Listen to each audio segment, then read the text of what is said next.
You wanted the fanciest, you got the fanciest. The highbrowest group in the world, the LaserDisc Wolfpack THX CAV Special Limited Edition podcast, now with highbrow content. And we're ready to get it Criterion. The man coming up next is the man whose brow is so high he paints it on like an eccentric grandmother, Ryan Cushing. Thanks for that wonderful introduction, Sam. I am Ryan Cushing, and I am the highest of brow here, as we know, based on my content selection. Indeed. So it's going to be an interesting night. And with that, I'll pass it off to Mr. Altman. Thanks, Ryan. Man, can't believe I got invited back for a third appearance. Thank you, guys. I'm very excited to talk some Criterions with y'all. Thank you for having me. I'm going to go ahead and kick it over to my man, Seth Petersson. Take it away, buddy. Thanks, Chris. It's great to be on again, the second time in a row, and talking about the thing that is a third of probably my LaserDisc collection, 300 out of roughly 1,000, the Criterion collection. So it's going to be fun. Over to Vinny. Hey, guys. Cheers. Ready to talk some Criterion. As you know, I am a card-carrying member. Look at that. The charter member of the Criterion channel, but that doesn't mean I still don't rock my Criterion LDs. Say hi to Maxeene. Maxeene, the LaserDisc Queen in sunny Southern California, and I'm here to level out the brow. Female perspective here. Are you mid-brow? Where are you? Mid-brow. Where's your brow? I think I'm mid-brow. All right, cool. I'm arched brow. So we're going to mix it up a little bit and jump right into the genre a bit this time. We don't have a special guest, but thanks to Andy Summers for joining us last week. We do have a couple guests, or at least one lined up for future episodes, but we had a lot of people write in with questions. We're going to get to those in a little bit because we didn't have time to do those last week, or the 2 week ago episode. So we're going to go right into some top 5 Criterion discs. And I guess, do I have to go first, Ryan, or do you go first? Yeah, you can go first. That way, right. If you and I have an overlap, that I can grab an extra. Yeah, I'm the guinea pig that throws out all the comments, and then you guys get to swap yours out and look a little bit more, curated. All right, so yeah, we're gonna go top 5 Criterion LaserDiscs, and I did a little bit of soul searching because Criterion is the highbrow, home that's the heart on LaserDisc, where you get important art films and foreign films, and I got into it back in the day, getting films that weren't exactly the most highest of brow, but I still love those discs. So I'm going to be pretty pedestrian here. So number 5, we're going with Trainspotting, a flick I saw a bunch of times in the theaters. I was a big fan, and I bought a bootleg VHS tape of. And I was really surprised that it just went straight to Criterion when it hit LaserDisc. And it's a great release. It's got a gatefold, even though it's just one disc. But it's got commentary track and a bunch of deleted scenes, and it's got a glossary too, so you can learn all the Scottish slang and listen along with Begbie and all the characters in the film. Sounds great, looks great. It's letterboxed, 1.85 to 1, and Renton's looking pretty cool down the cover. Just really nice design, aesthetic, and it's Criterion-tastic. One of the rare Criterions with AC3. Yes, it does. Does have some AC3. That glossary is essential if you've never seen the film. Yeah, definitely read up on that. And number 4, we're going with something I didn't actually buy back in the day. What's going on? What's Vinny doing there? Oh, sorry. I was going to say Trainspotting is the last LaserDisc I bought in the 90s before I stopped collecting. Yeah, that was pretty much towards. I think there was a couple I got from Ken Crane's because they were having sales after that. So like English Patient, maybe a few others, but it was pretty late for me too. This one I didn't actually grab during the my heyday, but I picked it up on eBay. I got back into collecting. Of course, you got to get Blade Runner. I almost kicked this off my list because I went really, really hard, and because there's a lot of great Criterions I love, so I came up with all these weird rules on what would kick them out. So if they had like any special features that were at the end of random sides, they were completely kicked off my list. So that got rid of Ghostbusters and Close Encounters and stuff like that. Blade Runner, it doesn't have a ton of extras. This is the CAV version, but it's still like the primo way to see the international cut. Let's see if I can get rid of some glare there. Yeah. So there's a little bit. There's 2 pressings. One's a little rotted, and there's a 3M and a Pioneer pressing, but it's great stuff. I'm not going to show you the gatefold because that would take time. This one, I almost kicked off the list because there's a little bit of aliasing, but I love it too much to remove it. Halloween, another one I didn't actually buy back in the my spending day in the 90s, but I love just the simplicity of the cover and how hard it is to find a copy that doesn't have ringware and all sorts like shelfware. It's really great release with commentary track that's been ported over onto Blu-ray, but it's badass and some cool stuff, including a little Siskel and Ebert sneak preview segment, and great extras on there. And this was proof positive that Criterion showed the way that you could treat horror movies and genre movies with the same respect that they would treat an important film like Fellini's 8.5. This is the one that got postponed number 2 for quite some time. Like they kept pushing it back and they kept adding features to it, and it ended up costing I forgot, it was like $140 something like when I finally got it from Suncoast on the weekend it came out. Terry Gilliam's Brazil. I mean, this was the most probably comprehensive special edition I had at the time. Multiple cuts of the film and commentary and a great documentary about the making of the film, and it really just pushed everything to the next level. Even on DVD, I think it came up like 3 DVDs or something like that. Yeah. But this is a really nice release. There's a later CLV reissue, but the box is it's a beast. It's a must-have, and I got a lot of replay value out of this back in the day. And number 1, you probably saw this coming. It's David Fincher's Seven. Yes. I was completely in love with this movie, and I don't want to swear, but I lost my shit when I saw that this was coming out day and date with the regular releases. I saw the ad, and I was like, a freaking Criterion is coming out of my favorite new movie. And I mean, it's got the silver retention print scan. It's special features for days. Really, really great stuff. Like the art direction, like the creepy. It's got all these all the Polaroids and stuff that John Doe took of the sloth victim, and all John Doe's diaries and everything like that. It's just you can really go deep diving into all the the art direction, and it's got a great commentary track that's still not available on any other release as far as I know, and just a cool box. I just love that kind of matte look to it. It also looks pretty beat up if you find a copy that somebody used heavily. But so that's my number 1. Gonna kick it on over to Ryan. Great list, Sam. Thanks, buddy. All right, so here we go. I'm gonna drop one of mine from my list. I had an alternate.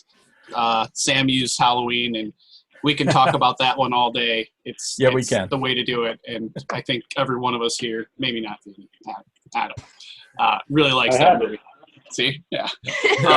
And I want to say I didn't want to repeat movies from last week, so Armageddon would have made my top 5, but I used it last week, so it just couldn't make it again. So you know what? Let's just do this way. You're gonna see the raw background. We're going without a background. It's gonna be like a dude tied up.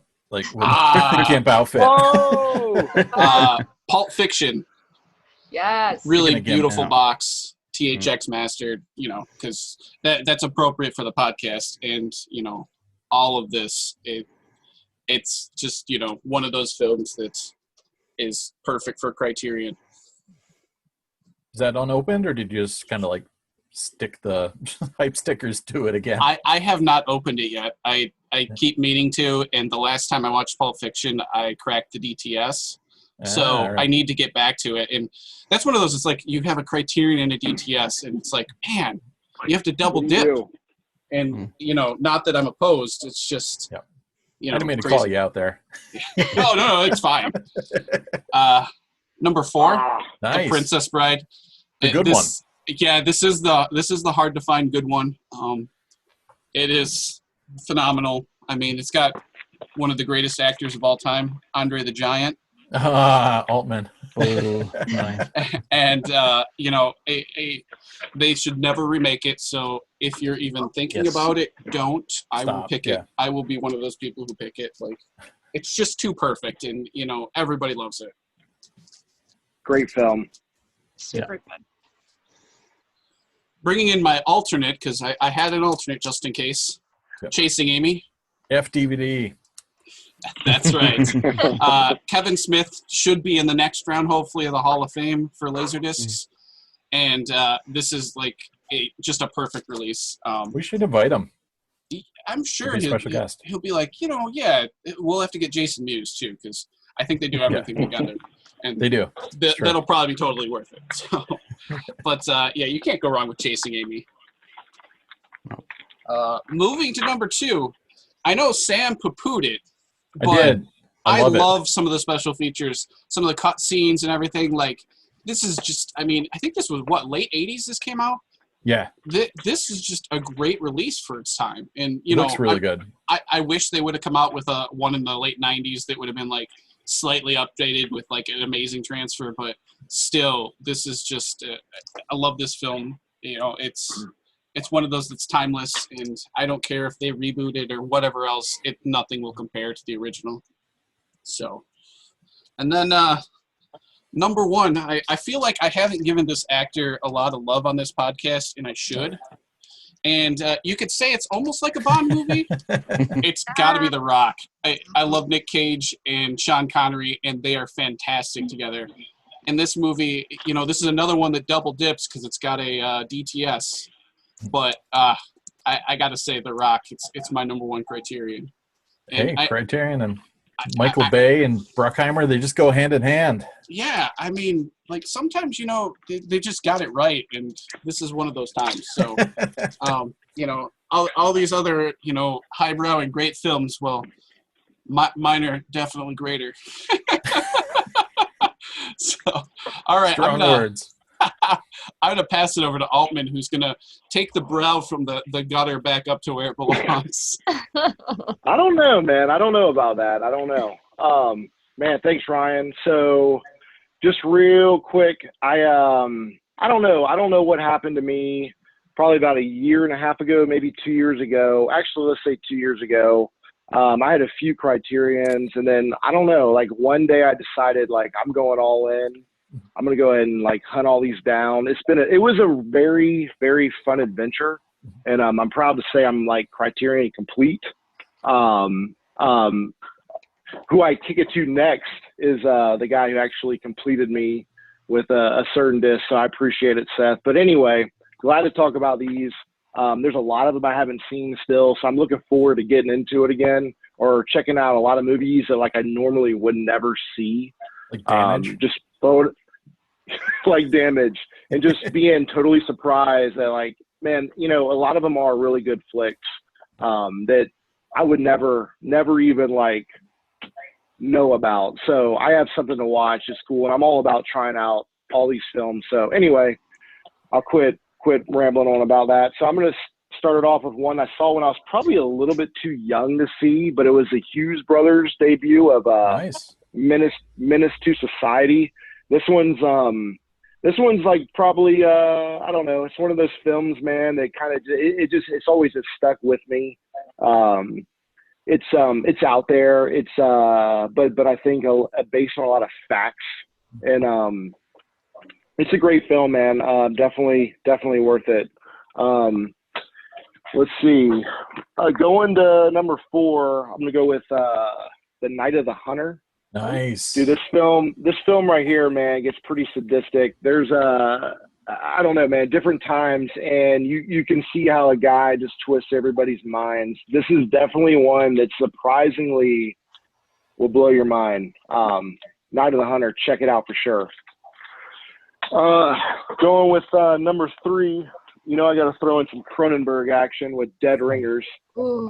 Jeremy Irons crushes it. I don't think I can.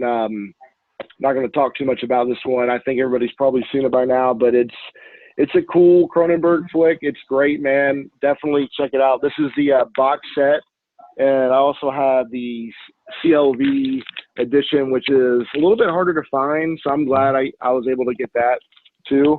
All right. So. No, did you watch the second film on the Dead Ringers box? Ryan's favorite. No, I did not. You didn't miss it. What is it? Is it Crimes of the Future or Stereo? Crimes of something, guys. Crimes of the Future. Yeah. It was bad. It's very experimental. Yes. Man, that's like his first movie, maybe? It's like first or second, I think. I think it's the second. Okay. It's not even like, it's like an hour, I think. It felt longer. It's out there. It's like Tetsuo or whatever, like the Iron Man, just crazy out there. It's kind of, yeah. All right, so number 2 to continue on, I got 12 Angry Men. Nice. Man, this one, like, I feel like this movie, I remember, I think I watched this in college or maybe high school. I can't even remember what class it was, but I was blown away then and was glad to revisit it on LaserDisc probably about 2 years ago. I think I picked it up. It's one of the earlier ones that I had picked up, but man, this movie right here is like a perfect example of like, man, you don't need to have all this money and budget into cinema, man, to produce like great results, man. This is like literally done in one room with amazing dialogue, with amazing actors, with like amazing characters. Like there's not enough to be said about this, like how it just, everything develops. It's like a slow burn. It's a great one, man. Like you got, like, I don't care what you're into. You got to see this. Like, this is definitely a bar setter for sure. Like, this is, I'm sure, like, they're going to be talking about this one forever. This is, like, way up there. It's highbrow.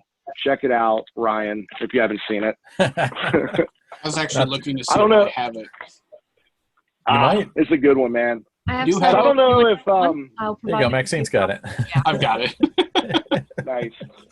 All right, so to end my top 5, I'm going to throw this one out there, but this one has probably one of the most controversial directors of all time. This is like any top 10 list of the most controversial film of all time. It is probably banned in half the countries that exist. I'm talking about Pierre Pasolini's Silo. This one's got it all, man. This one's got corrupt governments. This one's got sodomy. This one's got rape. This one's got torture. This one has shit eating. This one has it all, man. This is not a movie that I say I thoroughly enjoy, because I don't want to give the wrong vibe about me. But I'm going to tell you, this is one that I'm proud to have sitting on my shelf, because it's a great conversation piece. And you could talk about it. It's like, dude, you haven't seen Silo? Well, let's go check it out real quick. You know what I mean? And put on 5 minutes of it, and you're done. Because that's all it really takes. But you know what, man? How the hell did this get a Criterion release? You know? That was, but it did. Yeah, I remember just people arguing in the internet forums because they needed to buy every Criterion, and they didn't want to buy that, but they still felt forced to. Man, you're either with this one or you're definitely against it. There's no in between. Anywho, that's my top 5. Thank you. What you got, Seth? Yeah, I'm going to come to it. So I basically have the same point of view as you. When I got back into LaserDisc listing, I saw this video by this amazing guy called Daisuke, and he inspired me a lot to. Yeah, you know him, and I guess all of we know him. He actually spoke to him quite, and should give my regards to all the rest of you. So. And his videos inspired me to become Criterion complete. I did have some Criterion discs before, when I was into LaserDisc before, but then I wanted to become complete. And what Chris said is like that, because this is like a fixed 300 something titles, Some of them I haven't seen, and I wouldn't have seen if I weren't collecting just these films. So therefore, it's a really great thing to collect. So I get to see a lot of films that I wouldn't have seen otherwise. So in picking this list, I tried to so should it be because of the release, or does it have a special meaning to me? And I've tried to have set some criteria, but let's see what happens. And I got some alternates too. Let's see what I end up with. But in number 5, I'm going to pick a film that I saw on 70mm in Germany at a film festival. And this is a Akira Kurosawa film. So let's see if anyone knows what Akira Kurosawa did on 70mm. Yes, he did Der zur Ursula. So this was kind of interesting. So going to Germany, seeing this film, which is in Russian by a Japanese director, and they said, yeah, it's going to have German subtitles. And I don't know German, more like 1 cup of coffee, please, and stuff like that. But this was actually so they had digital subtitles they displayed on the screen there. But this was an archival print from the Danish Film Institute, or like a Danish copy. So it had Danish subtitles, which I understand fairly well. So what's kind of interesting, who many here has been to 70mm screenings of like archival prints? I know you have some. And usually they are like pink as heck. They're like, totally faded. The Russians, so this was a Russian film, wasn't faded. They didn't use any organic colors. They didn't care about that stuff. So it was like perfect. So from the 60s, looked like, it was a couple of scratches, but it looks perfect. So that was a really, really great movie experience to see that. Kurosawa, it's about this guy that they're surveying the part of Russia which hasn't been surveyed, and they meet this local guy which turns up and shows them the way. And some say that he inspired Yoda, because he didn't come across to me because I don't understand Russian, and the Danish translation didn't show it, but apparently the German one was a newer one, so he speaks sort of like backwards, grammarly incorrect. And some say that inspired George Lucas to how Yoda speaks. I don't know if that's any truth to that, but it could be interesting. Cool. Yeah. Lucas never borrowed from Kurosawa. That's impossible. Yeah, exactly. Yeah. Lucas didn't borrow from anyone. He was just such a... Yeah. He was a genius. He thought of everything himself. Exactly. So the next one is like number 4 then. So that was a disc that I picked up in my, first phase of LaserDisc collecting in the early 2000s. And I picked this up because it was cheap. It was a Criterion disc. I didn't know anything about it. And when I then started, getting back, I played this one, and I was like blown away. I really enjoyed this movie, and I really got into 2 directors one of them I mentioned here before, Paul and Pressburger, The Life and Death of Colonel Blimp. So I knew nothing about this one. I just popped it in, spun it, and this is an amazing film. It's like about, the life and death of Colonel Blimp, and that sounds sort of like, it's like boring, but it's really well told. And these guys have made a ton of films, and they're great. The Red Shoes, and one that I mentioned in an earlier episode, the Peeping Tom one, it's just Michael Powell, that one. That's a really great, one of the first proto-slashers.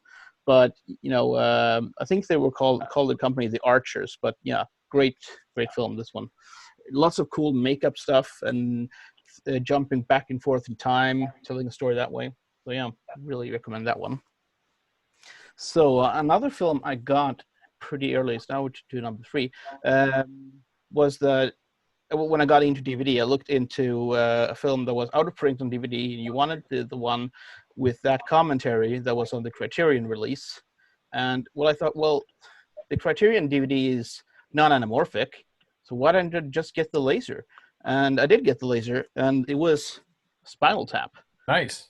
Yes. Where's the pick? Did you lose it? I never got this pick. Oh no. Yeah, these are like I bought this one. This is a CLV version, so I got this one in a huge lot in Denmark, where I also got Double Suicide, which I sent to Chris. So, but Thank you. No worries, man. I knew it was going to be a couple of years until I became complete, so I thought I paid forward. It's going to be a good karma in the end, and so. Yeah, but when I first time I saw this, didn't like it. Said wow. yeah, is that was that it? You know, and You must not have the volume at 11. Yeah, you got to turn it up. And it's like, you know, yeah, it was so talked about and so hyped, and I got really disappointed. Then I rewatched it, and now I totally love it. And some films click directly. This one didn't, but after rewatching it, nobody printed that. Come on, S Sandwich, and all of those record titles like the Venus, Intravenous de Milo, and that's a great one. Yeah, yeah. No, it's a great film. Yeah, but it's. So the CLV doesn't have this. I wonder if this one. So what came out on DVD was like a audio commentary where they're in character. Yes. Yeah. Yeah. And this one had the commentary where they're talking about the film. Yeah. And also there was wasn't there the extended cut of the film, like a rough cut on the CAV version? Yeah, there's a lot more footage on that sucker. Yeah. Yep. So which one should I pick? So you threatened to take one of these, but I'll take this one. I like how you're showing off the silvers and back too. I know that's silver flex. Yeah. Silver flex, but I'm missing one. With the Fantasia. Yep. which was snubbed by the Criterion Collection. Yep. That was Disney never released anything on the only Miramax stuff. Silo Fantasia. Yeah. I don't know. So I'm only missing the Body Snatchers silver. Then I'm silver complete. So and one of these was obtained. I don't know how it was obtained, but it was obtained from one of the former the founders of Criterion. And then since that disc was obtained from him, he hasn't been heard from. So I don't know.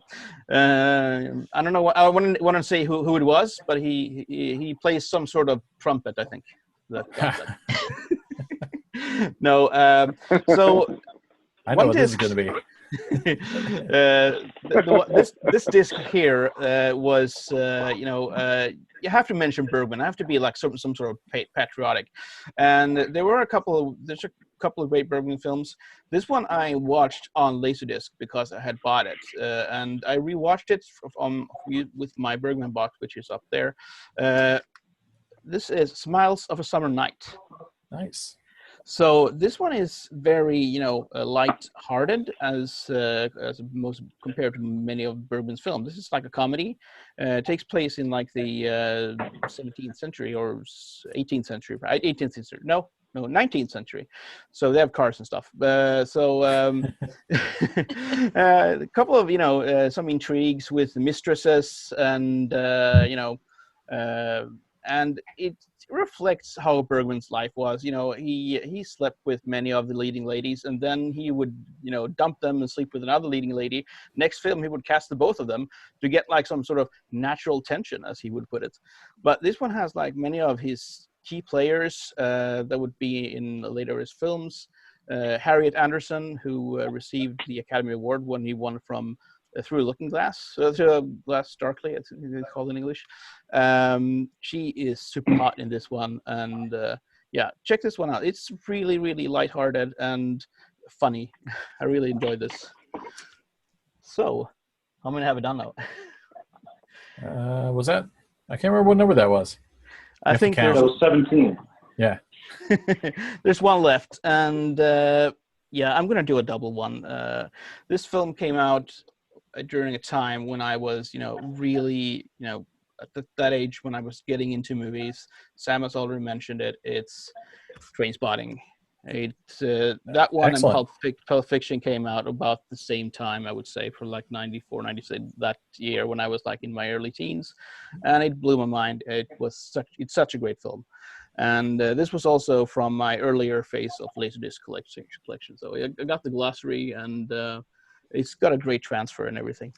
It really had almost like a similar vibe to Pulp Fiction. It was like Pulp Fiction 2 or something to me. Like, I just got hooked on it. Wanted to see it over and over in the theaters. Same kind of thing.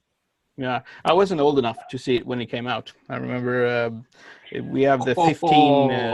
Yeah, nice throwing that shade at over here. No, it wasn't like that. We have You like didn't say okay, boomer though. No.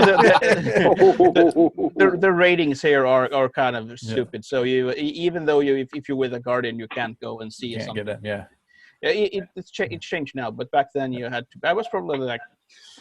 Yeah, and also my birthday is in November, so they need you like see ID and stuff. They're like really picky.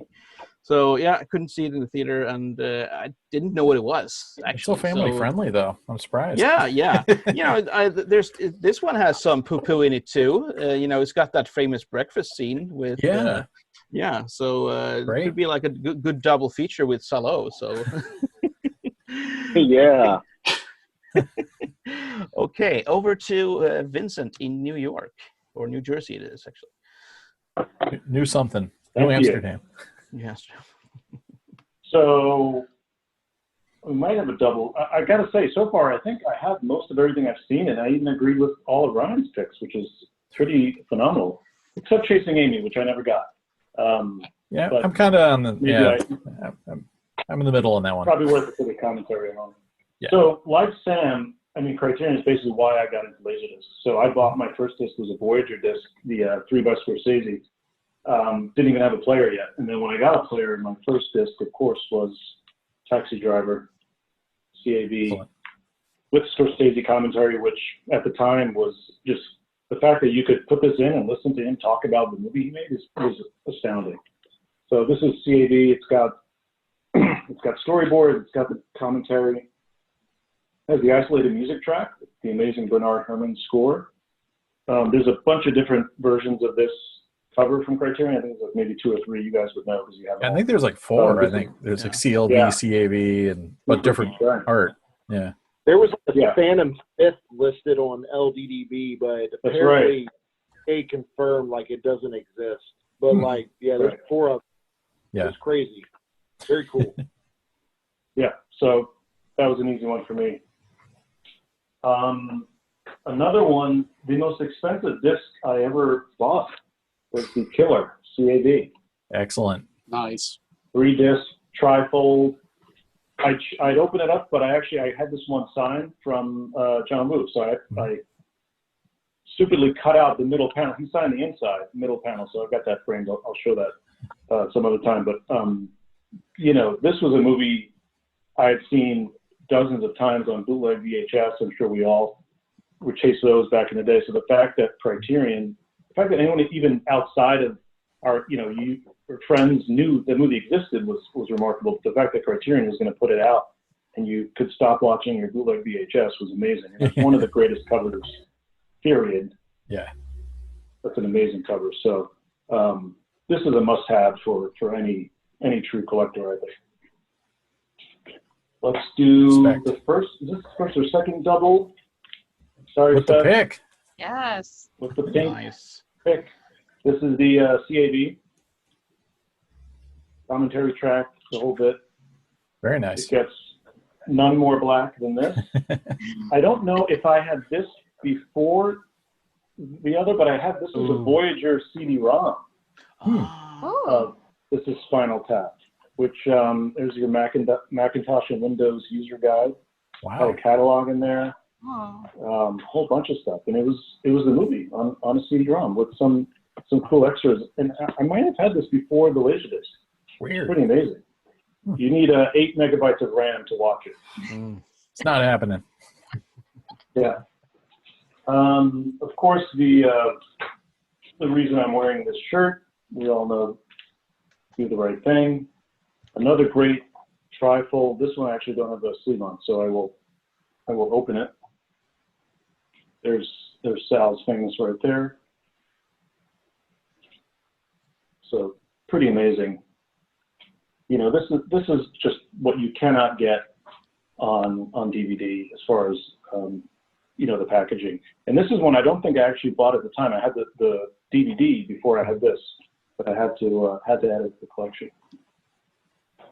And finally, I think you can probably guess this. I didn't even take this out of the frame because it's in a frame in my house because it's one of my favorite movies ever, and that's The Player. Yes. Excellent. Yes, you all might be familiar with it because if you've saved the search for LaserDisc player on eBay, you see this disc come up all the time. Yep. But again, great cover art, one of the best movies ever made about movies. And if you're familiar with the film, it has tons of cameos. So on the disc is this cool interactive feature called Map to the Stars, where you can kind of go into every scene and it'll tell you who's in it. Oh, that's Burt Reynolds, and there's Bruce Willis, etc. So pretty amazing to get this at the time on LaserDisc. Is a movie I'd seen in the theaters 4 times over the course of the year. So think about now when movies come out, 2 months, 3 months later, or at the same time, for a movie to open and still be playing in theaters for an entire year was pretty amazing. That's it. Let's pass it on to Maxeene. Nice. Good choices, sir. Cool. Well, I put several aside because I had a feeling that there would be crossover. So I'm going to swap a few out. This is my number 5, though. Right. Diva. Ooh, nice.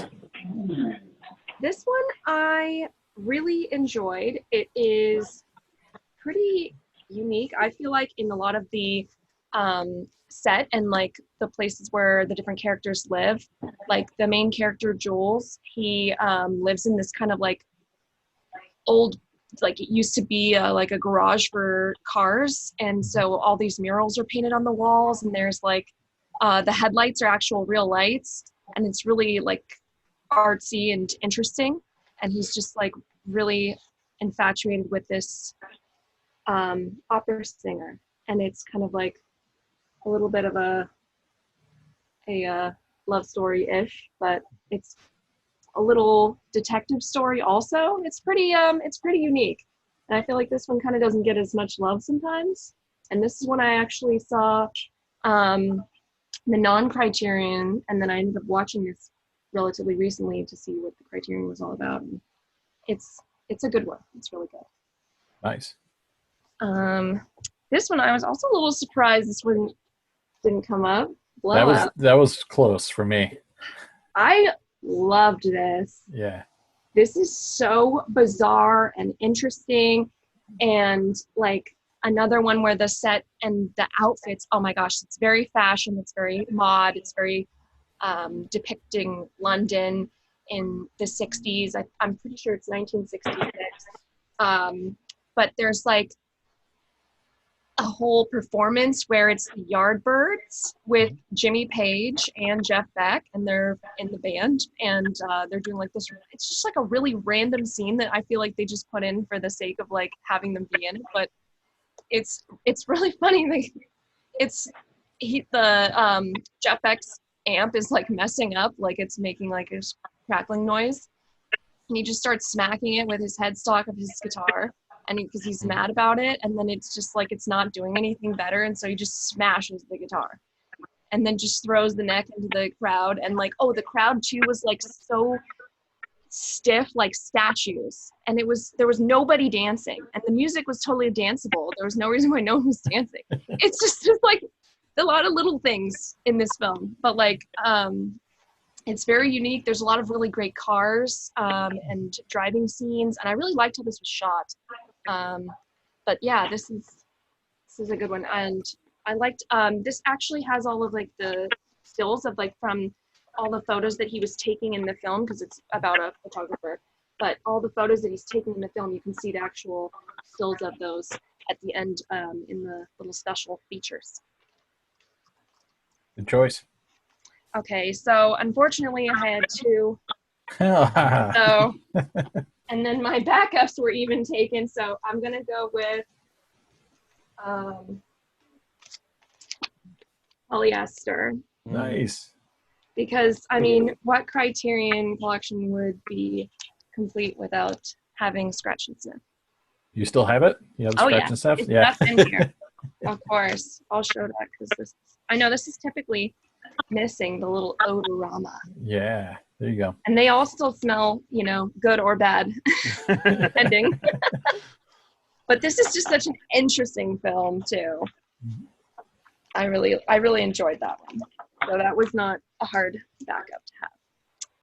And then I'll go with The Blob, because I'm really surprised no one picked up Blob. Oh, cool. Nice. Very I cool. love the Blob.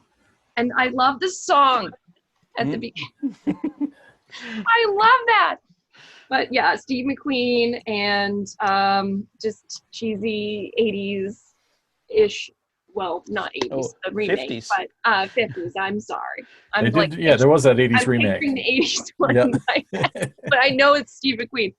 But they're both good. Both the remake and the original are good, but very different, I would say. I like that. Even though this is a sci-fi flick, Steve McQueen gets to drive a car real fast. Yes, of course. And Wouldn't be Steve McQueen without a car. Yeah. He plays a teenager, but it looks like he's 45. Yes, it's so true. So this was a no-brainer for my number one. That was almost on mine too. RoboCop. Believe we went this long without it. I know, me too. Yeah. I'm really surprised. I was thinking I'm gonna have to switch my number one, but I'm glad that I didn't have to because That was on my list as of this morning. Yeah. It just changed at the last minute. Yes. This is just like, I mean, I'm pretty sure I have mentioned something about RoboCop in almost every one of these podcasts so far. So it's Yeah, you're on that RoboCop similar films binge, right? Yeah. yes. Yes. So I mean, this is obviously like, to me, this version is great, but the cover is just like lackluster because I really like the other covers because you get to see RoboCop on it. So this is like, still have the other versions because the covers are much more interesting to me because I want to look at RoboCop. But great Criterion version. Great Awesome. transfer. Reference Yes. level. Yep. Nice. Yeah. I will pass it to, I guess, Sam? Yeah, well, thanks for your Criterion shares, everybody. And like Altman and Seth mentioned, like that's kind of what I love about the like my picks in no way represented what I love about the Criterion collection is that it's that finite amount of films, and it's films that you might necessarily not know about, and they're on your shelf already. It's that like instant library. Vinny's going to pick an extra title, but yeah, I love that option to just grab something like, I don't know, The Horse's Mouth or something and watch it. So, but yeah, my picks they were all films I loved already. So I'm a jerk. But yeah, Criterions. We're gonna move on to recent pickups, I guess, from here on out, and players, swag, any kind of stuff like that. Mine should be quick because I didn't get any discs. I've got a lot of discs that are in the mail, so this is the time to shake them loose with threats to the USPS and the slow boats and all that stuff. But I did get a couple like LaserDisc related things. I did a little home theater stuff. I finally got my last 2 speakers from my Definitive Technology 7.1 surround sound system. So I installed those. I'll put a pickup. You guys will see this on YouTube. But I finally installed those and put those like little channels on the wall to hide the speaker cables and everything. I got all fancy. Nice. And so yeah, that was worthwhile. And made some cool purchases. They'll take a while to get here, but I showed a couple weeks ago, maybe in the first episode, some widescreen review magazines, which was specifically dedicated to LaserDisc and widescreen LaserDiscs. And right after I got those, like strangely, the owner, the guy who created the magazine, decided to get out of the business of selling his old stock. And he put his copies of those first 2 issues that are really hard to find. He put them on eBay. They're sitting on there right now. I think they're going for like $50. And he said at the end of June he wasn't going to sell any more back issues. So I went nuts and got like the last remaining pile. I thought I had every LD era magazine, but I didn't. So I got some of this, which has some DTS reviews in it, and ET Signature Collection. And these are the interesting ones. These are like at the end with the late releases. Wow. Ooh. So it's a real trip to kind of see what they would give them. And a lot of times too, they didn't get like screener copies of anything anymore. So sometimes you'd have to wait like a month or so after the movie came out for them to actually review it. But yeah, like they gave The Haunting like pretty decent rating. I think they gave it a 4.5 and a 5 for sound, but American Pie is in here, Deep Blue Sea, Existence, Entrapment. And it's just cool seeing all these late Free Enterprise. Oh, cool. And Yeah, it was pretty cool. So I got that one, and then another issue. I think I got 4 total. There's one that's got End of Days in it, and they didn't give it a good rating, which was funny. I mean, at the time, it was kind of like an overdone concept, so I totally understand the rating. Yeah, this one's got Election and the General's Daughter and Life is Beautiful and Very cool. Mystery Men, South Park, and 10 Things I Hate About You. 10 Things I Hate About You. I got a 3.5 and for a picture and 3.5 for sound. Oh and, my gosh, savage. And then the final one, this is the only time I think they ever reviewed a Japanese LaserDisc because they didn't do any imports. And hilarious, it says inside DVD, and there's a LaserDisc of Star Wars, The Phantom Menace. So they reviewed that, and then I think at the very back they did, End of Days got a 3.5 for picture and a 5 for sound.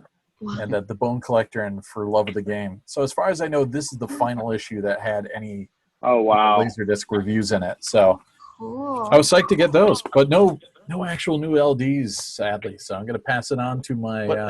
Sam, what projector was that they were showing on the cover there?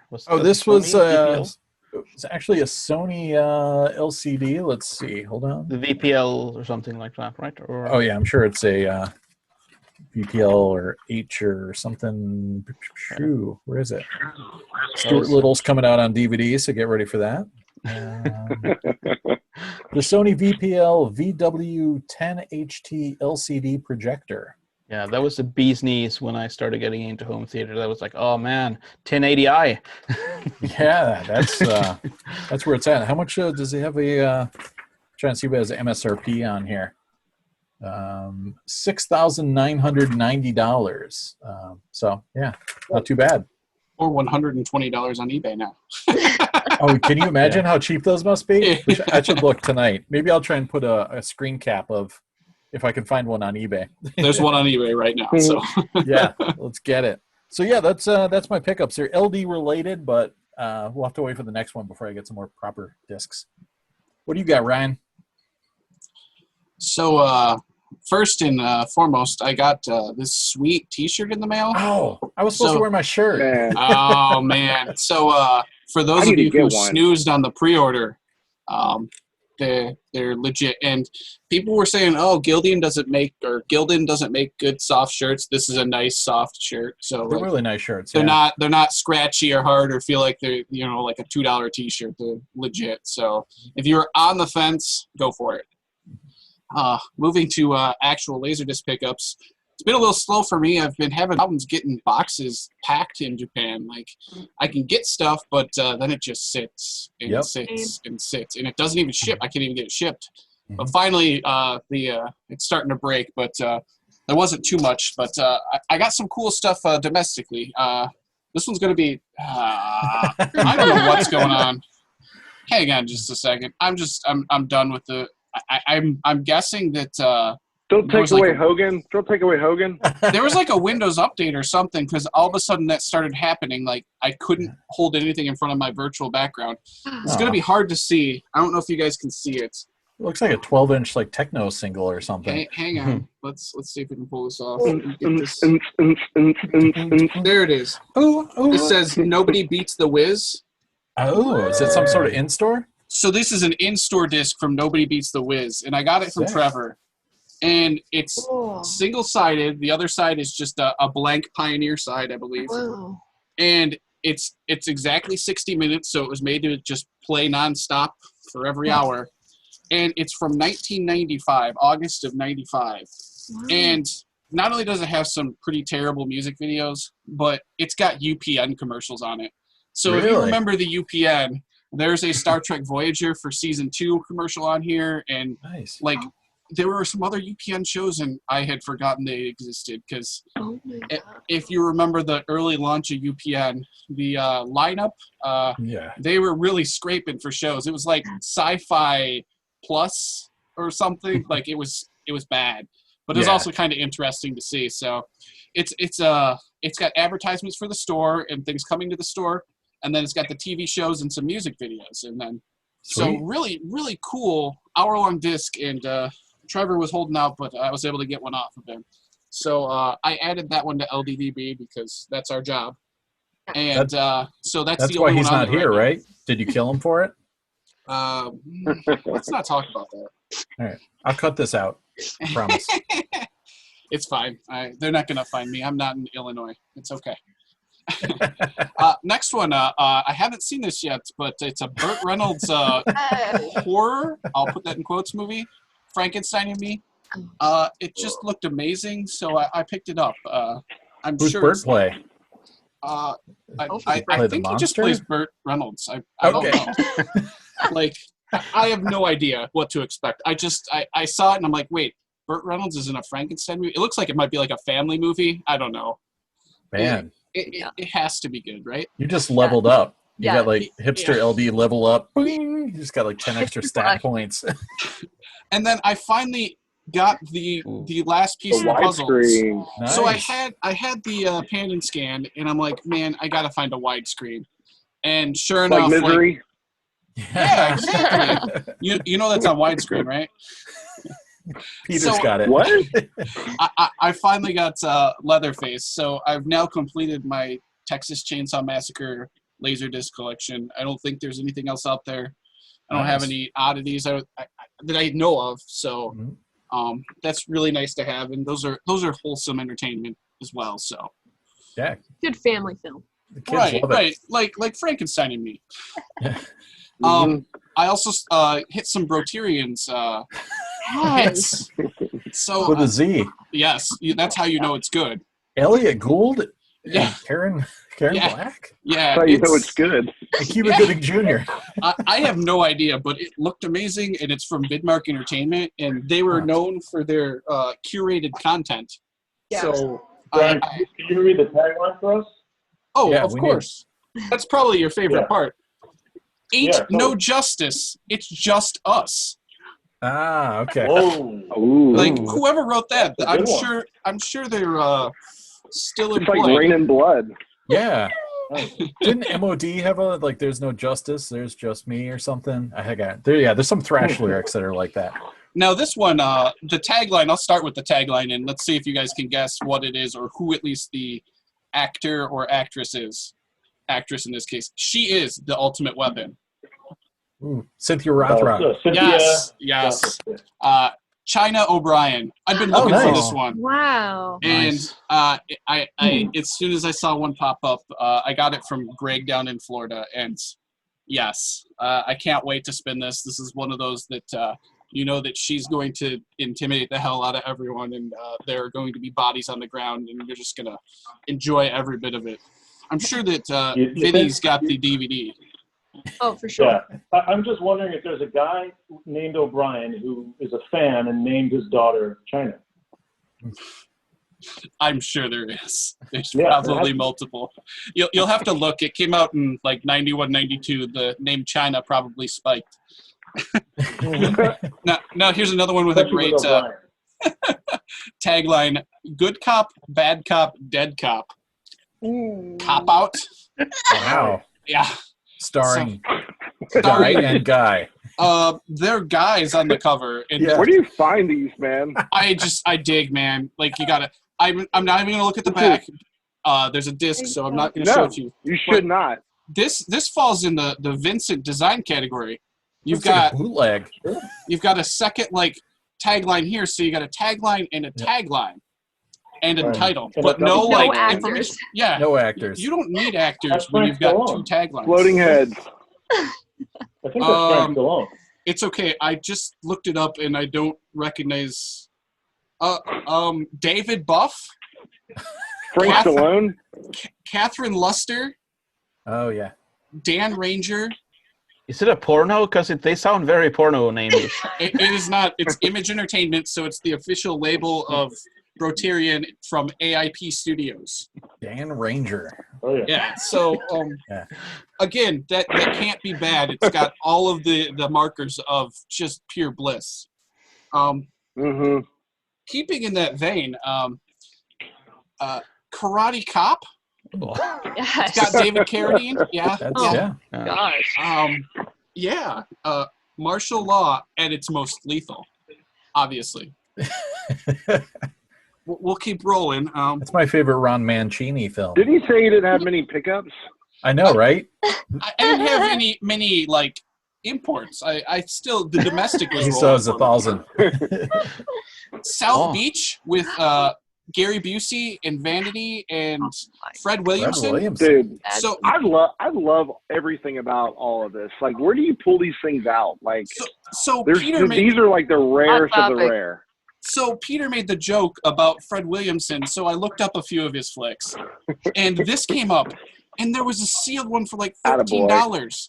And I'm like, oh, slam. And then it came in, and it's pretty perfect. It's like, you can see it's starting to like curl from the shrink, but man. Check out his shades. I love those shades, man. Yeah, this can't be bad. Like, no, absolutely not. That's a perfect balance of shades and mustache. The tagline, the world's deadliest strip of sand. Oh my god. That is yeah.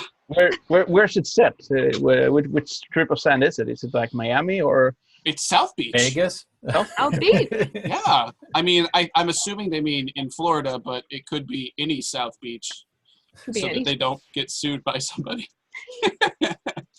And then I had an upgrade. I've been looking for this one for a while, and I finally got the DTS in Rush Hour. Nice. So I for some reason, I have a Hong Kong and an AC3, and I'm like, why don't I have the DTS? I don't need those if I get the DTS. So I got to figure out if I want to hoard more or get rid of something. Does the DTS version have the short film? I don't know. Is that on any of the versions that are? It's on the AC3. I remember seeing on DVD. I also have the AC3. The short movie is quite fun. What's whatever happened to Jason something? Mason Reese. Or Mason Reese, yeah. It's on here. Oh, nice in DTS. Yes. Well, maybe. Yeah, who knows maybe. about, Yeah. It's an extra feature, but it's listed in the regular like chapter indexes. So yeah, cool.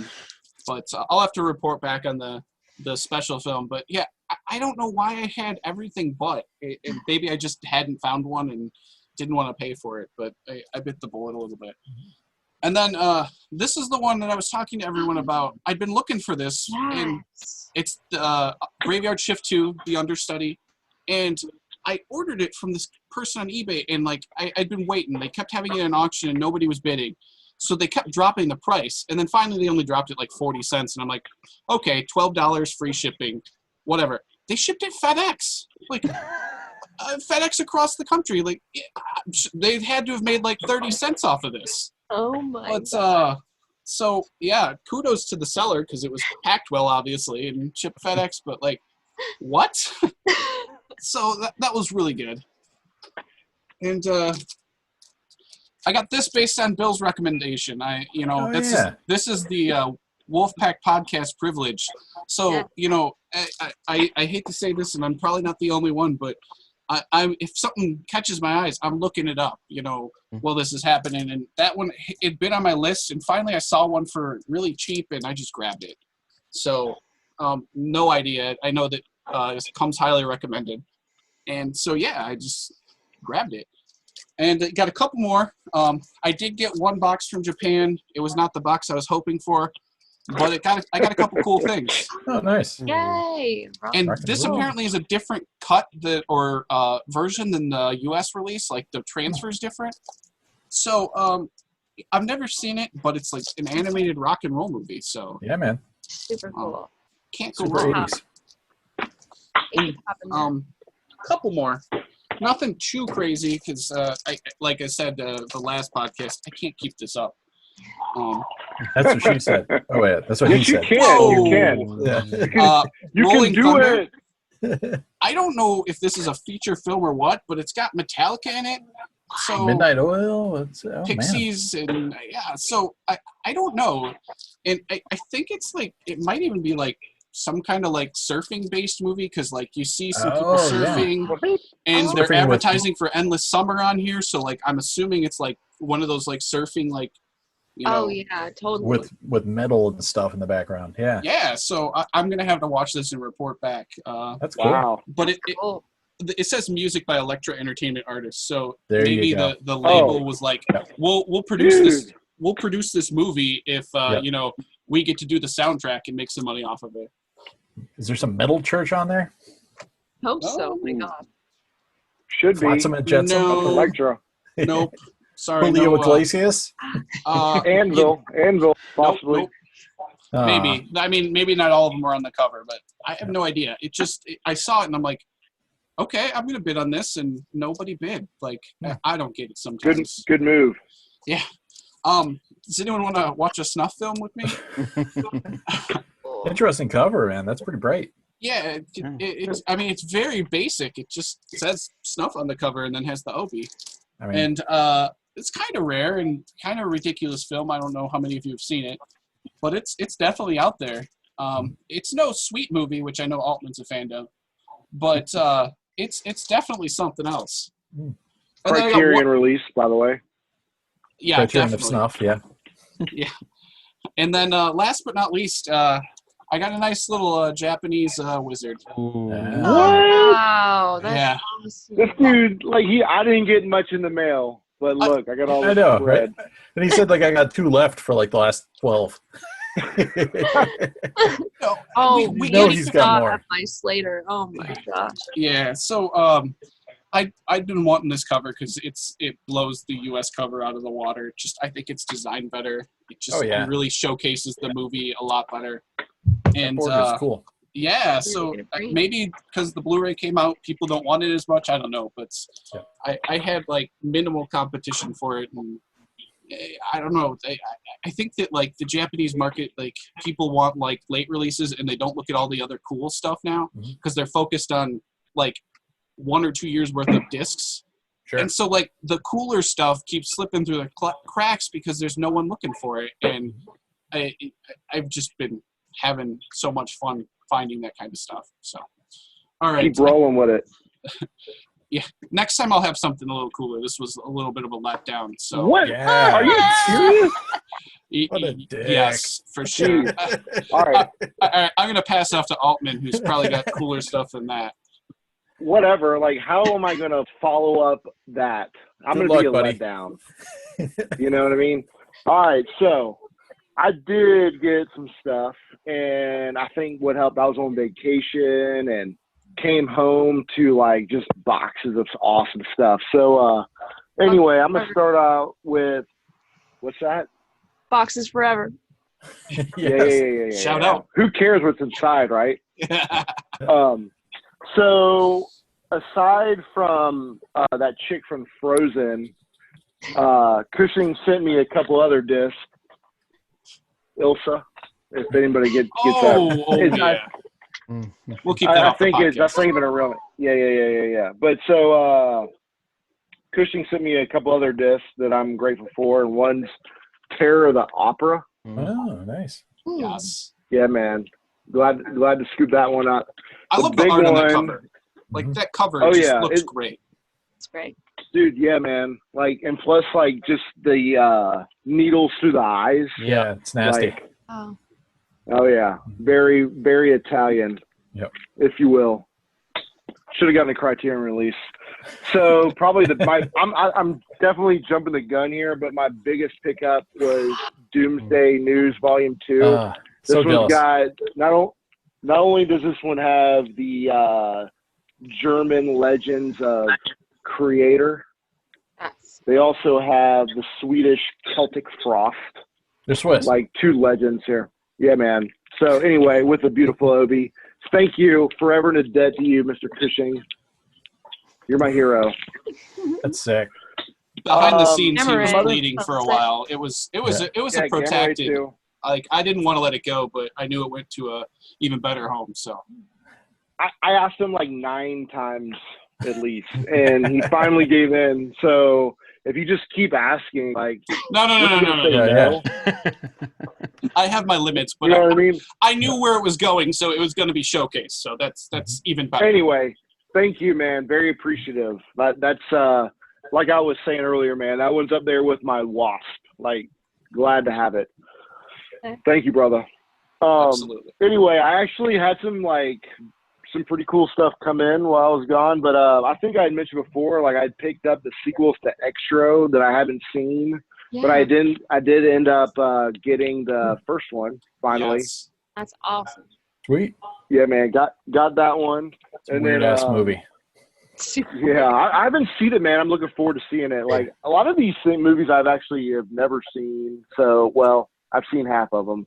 But anyway, I think I got this one actually from Greg Loader, right? I don't know. Piranha 2, James Cameron, the king of sequels. Yeah, dude, man. He just this is where he started it off at right here. So I mean, glad to have this one. This is Flying a great piranha, film, man.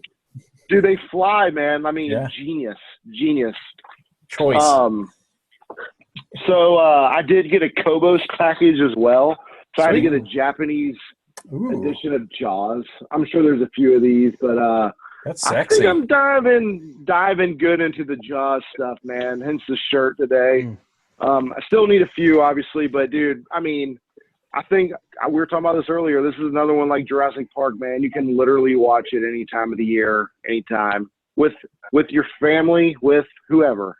It's a great one. This one, however, is not so great. But this is Jaws Part 4: The Revenge, and this has also arrived on the Kobos package, slow boat. I wonder which cut is man. on there because there's like multiple endings and stuff. I'll check it out. I'll check it out and update back. Yeah. To continue on, my last Kobos arrival was Bad Taste. Yes. Wow. I feel like it's surprisingly I haven't like gotten this one yet, but I'm glad to have this in collection, man. Kobos, man, good dude. I appreciate everything he does. He always has good stuff, and he looks out for me. I feel like, you know what I mean. He's good people. Always got fresh stuff, good stuff. Yeah. I like how he knows, like, if it's not minty or something, he's like, yeah, don't even bother. Like, it's like you have a personal he's like, shopper. dude, it's got his corner ding, like, be aware. Yeah. I'm cool with that. Bring it. So I think the rest of these I got, other than maybe one, I think I got from Greg Loader, who, like, I don't know if there's a story behind this, but there might be. I think Cushing may have, like, led him onto this big, I mean, do you want to go ahead and say, like, real quick, interrupting, not to... Yeah, so what it was is some lady, she had got on and posted, and she's like, I got like 2,500 discs. And I'm like, I was like one of the first couple people to like say, all right, I pee under. And I'm like, so where are you located? Because when it's that many, location is everything. Yeah. And I find out she's in Florida. And in the time that it takes for me to find out that she's in Florida, some guy's like, oh, I can't believe, save some discs for the rest of us. And he's like throwing a fit. And I'm like, you were going to try and get 2,500 discs at once anyways. And she obviously just wants to get rid of them. And so I tagged Greg and dropped him into a message together. And I'm like, Greg, this one's not even close to me. And I know that he's crazy enough and willing enough, because it's a little bit of craziness to go after that big of a collection. Yeah. And so he like... Because where do you... Yeah. Well, he bought a storage unit for it. So he picked him up and got a storage unit and sorted through and just pulled out the stuff he either wanted to watch or figured he'd sell right away. And then he just sold the rest, pretty much, one flip through and gone. So, like, I think Joe, and don't ask me to pronounce his last name. It's French with a B. Yeah. Seth might know the pronunciation, but he picked him up. But he picked him up after that, and he was posting some cool stuff too. But like by the time like it went through two people, and like Greg started posting some heavy hitters, and obviously you got a few of them, and I grabbed a few of them. But like he had some great stuff. So yes, absolutely. To him, and location's everything. Yeah, dude, absolutely, and good stuff there. But here from Greg Loader is I had a good little score. So I'm going on a full moon.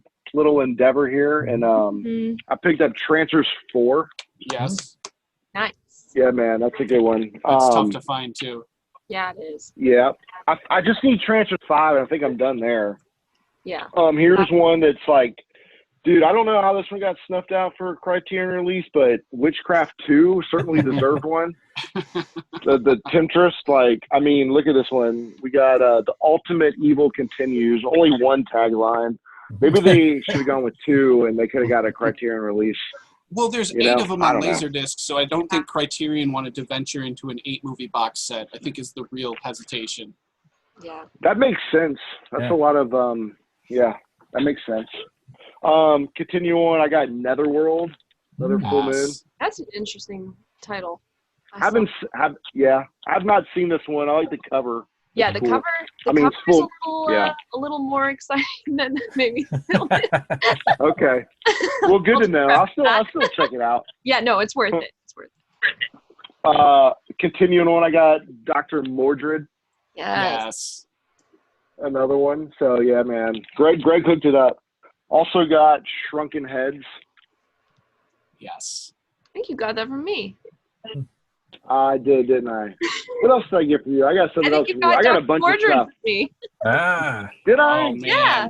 Greg's getting all the credit. So I wanted to limit it to 15. I had a whole nother box that came before. I must have stuck all these together, the full moons, and not put them away. Anyway, Maxeene always hooks it up too. So we know she can sell with the crazy, awesome packaging and all that stuff. So thank you, Max. I'm sorry I got mixed up. It's okay. Please forgive me. It's All right. So I had some other stuff, but I didn't want to prolong this thing. I had an eBay one, which is a Moonbeam remote. Yes. That's a Moiki one. That's great. Yeah, so I got this one super cheap. It has a little bit of damage to the cover, but it was less than $10, maybe shipped, I think. So why That's not? A steal. So yeah, absolutely. So anyway, that's all I got. I appreciate it. Seth, what you got, brother? Wait. Hang on. I don't want to take steam away from Seth, but I think you showed off something pretty cool this week that you got on eBay in LDF. I was gonna leave that for recent spins. Okay. I just wanted to make sure because Yeah. That's it's kind of. I didn't being on vacation. I didn't have many recent spins, so I wanted to leave one. Okay, good. That's fine. I wanted to make sure that got some credit because that's stunning. Yeah, we'll get there.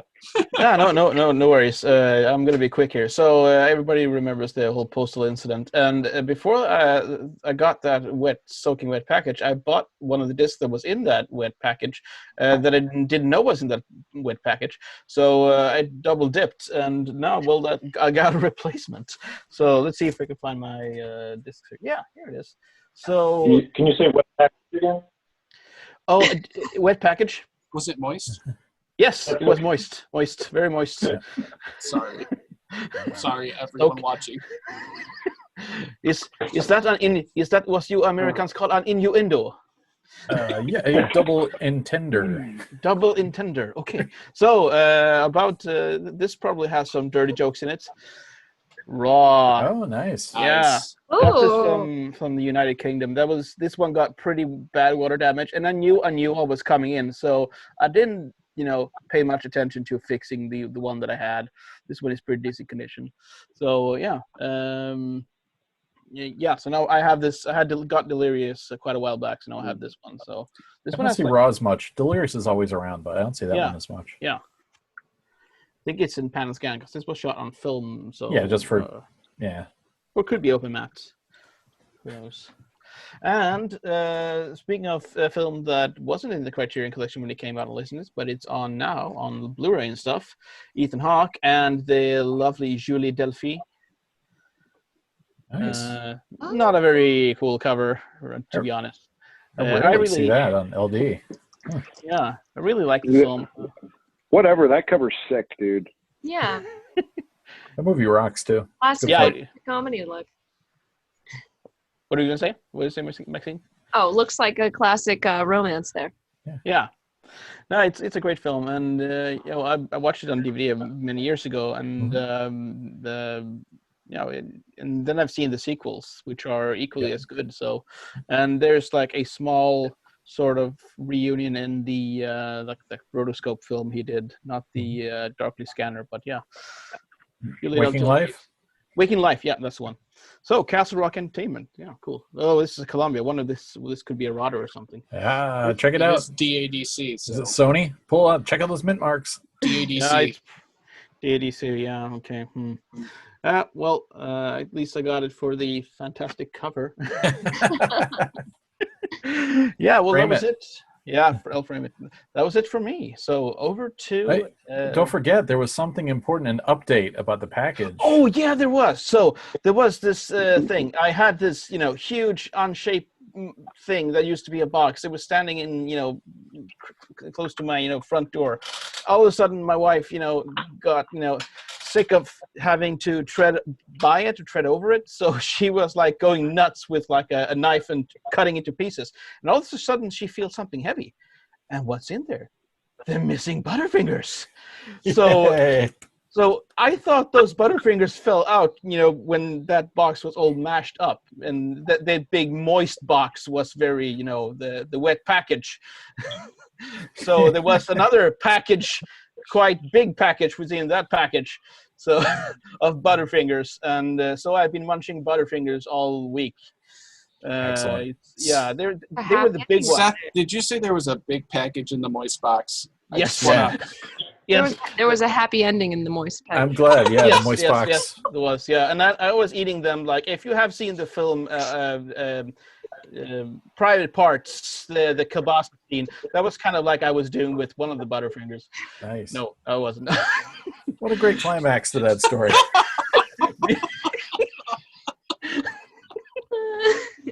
All right, over to Vincent. Let's take this up a notch.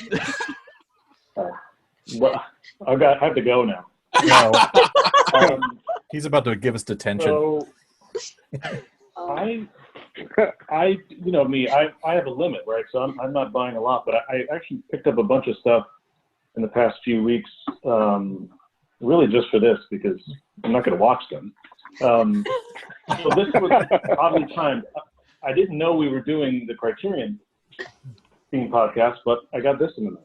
Ah, Yes. Yeah. So I saw this in the theater. It's the only Michael Bay film I liked, so I had to have this and saw it for a good price. So I had to get the rock. I'll back you up on that. Yeah. Sorry, Armageddon. This I got from Ryan. Yes. Ryan had a Japanese version that he kept, so I was looking for it because I wanted to show my kids, and it wasn't on. I don't think it was on any streaming services, so picked up one of these sneaky Warner Brothers widescreen editions. Oh, nice. And Ryan was having a buy one get one, so sent me this cool AC3 latest release, The Borrowers, which I have seen with the kids, and they liked it. So cool to have that whenever we need it. Got some from the Grubs sale. You guys know nice. Yes. Grabbed That's an awesome disc. THX. Yeah, I had the other CBS Fox one, so I wanted to get a good one. Can't wait to show that to the. Was that a good Great movie? transfer. Is that a good Great- movie? That's Yeah. what I hear. I kept hearing it was so. Man. And one of the few movies with the ending spoiled on the cover. Yeah, Right? right? But they never explain how the Statue of Liberty ended up on the Planet of the Apes. How did they transport the Statue of Liberty to the Planet of the Apes planet? I can't tell you that. Secret. Oh my God! Yeah, that's in the sequel. That's in the sequel. Yeah. They had a buy one get one. They didn't really have a buy one get one, but I hinted they could throw in one of the two copies they had of Bob Le Flambeur, which is a Jean-Pierre Melville noir. He also did Les Samurai, which I've seen. I have not seen this one, so. That's like the faux Criterion. Yeah. Yeah, Cinema Disc was Criterion. Criterion. Yeah. DVD or Blu-ray, I think. Yeah, I think it is now. But, yeah, I don't have many Cinema Disc collections left because, as we talked about, none of them are really letterboxed, and this doesn't need to be. So I figure I might as well grab it. Yeah, a lot of like Pasolini on Cinema Disc. Yes. I traded a few DVDs to Scott Klein, and he just showed me his trade pile, and there wasn't much in there I wanted, but I picked up League of Their Own, which is amazing. It's great. But this is the most beat up copy of anything I've ever had. It's a former rental from Blockbuster in Jacksonville Beach. Wow. It's got tons of stickers on it. It's awesome use. Yep. Rented, a million times, which is cool. So it's fun to have a beat up X rental that's faded from the sun, being in a window on display. But it's an amazing movie. So I think this is the only way I own it. That's provenance right there. Yeah. Yeah. I've had this on my watch list forever, and it's just one I had to get out of the way, and it was cheap enough. This World of Alfred Hitchcock, Oh, Japanese nice. disc. Never It's seen just the trailers to 20 movies. Wow. That's cool. Wow. Pretty amazing. Huh. It goes from Rebecca all the way up to Torn Curtain. Wow. Nice. Basically, most of his popular U.S. films. Why And don't I have then that? I had to get this. This was a huge win for me, just for a couple of reasons. DTS, Yep. sealed, and it's a movie, believe it or not, I've never seen. What? So Whoa. the price was right, so I'm excited to Oh yeah. actually watch it. And yes, for the first time. I know it was a pretty long tagline. In the face of the ultimate nuclear showdown, one man has absolute power, and one man will do anything to stop him. See, I don't know which one has the power and who's going to stop who. I can tell That's you, a but I don't want to long spoil it. tagline. That's a stealth And then, Tarantino film. Yeah, I snuck one Nate release in here. Yeah. Look at you. It's got the You laser can see blazer. the laser blazer sticker there. Yep. I'm pretty sure I paid roughly the same as it was going for back then, which is good. Usually those late releases will cost you a lot more, but it was on there forever. It was one bid for like $6, and I've lost every snipe I've tried in the past few months, but this one I didn't lose. So cool to have it. I had one of the first DVDs I ever bought, so I'm curious to check it against this. It's probably the same Snapper same case. transfer, I would think. Yes, and this is AC3 too, which is great, and it has commentary. So a lot of bonus stuff on that. That's it. Sweet. Yeah. Okay, Maxine, what do you got? Well, I looked into 1,000-ish discs recently. So Cancel your plans, everybody. It'll be a long night. yeah, I did not. You know, I stuck to the 15. I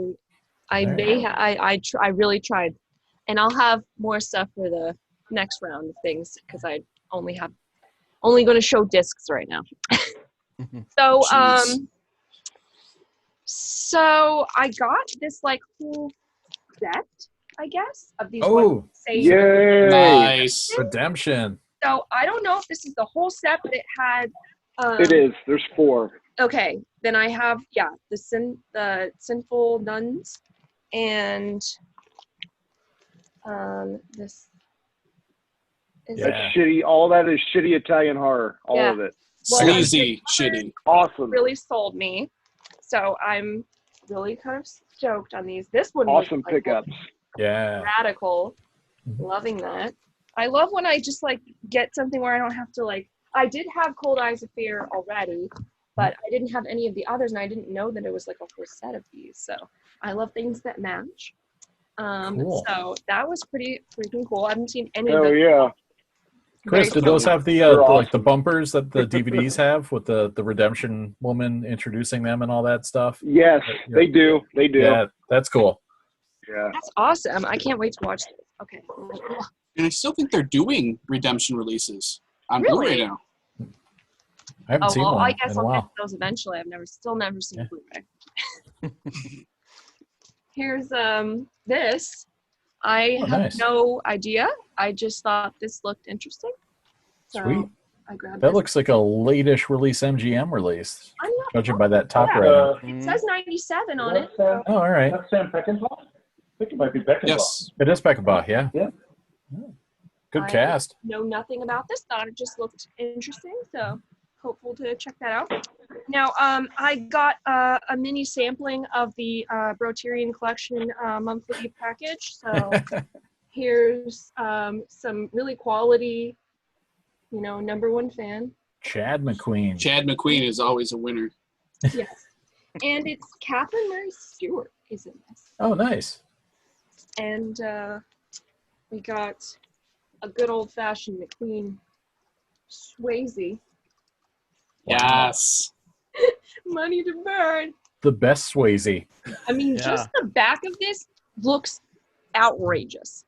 I mean, there's Wow. like the bathtub, Ooh. helicopter, Oh, yeah. guns, motorcycles. I mean, it's got it all. What's the tagline on that one? Oh, let's see. Money is the ultimate weapon. I thought Cynthia Rothrock was the ultimate weapon. Oh, she is. She must be. You can buy Cynthia Rothrock with enough money.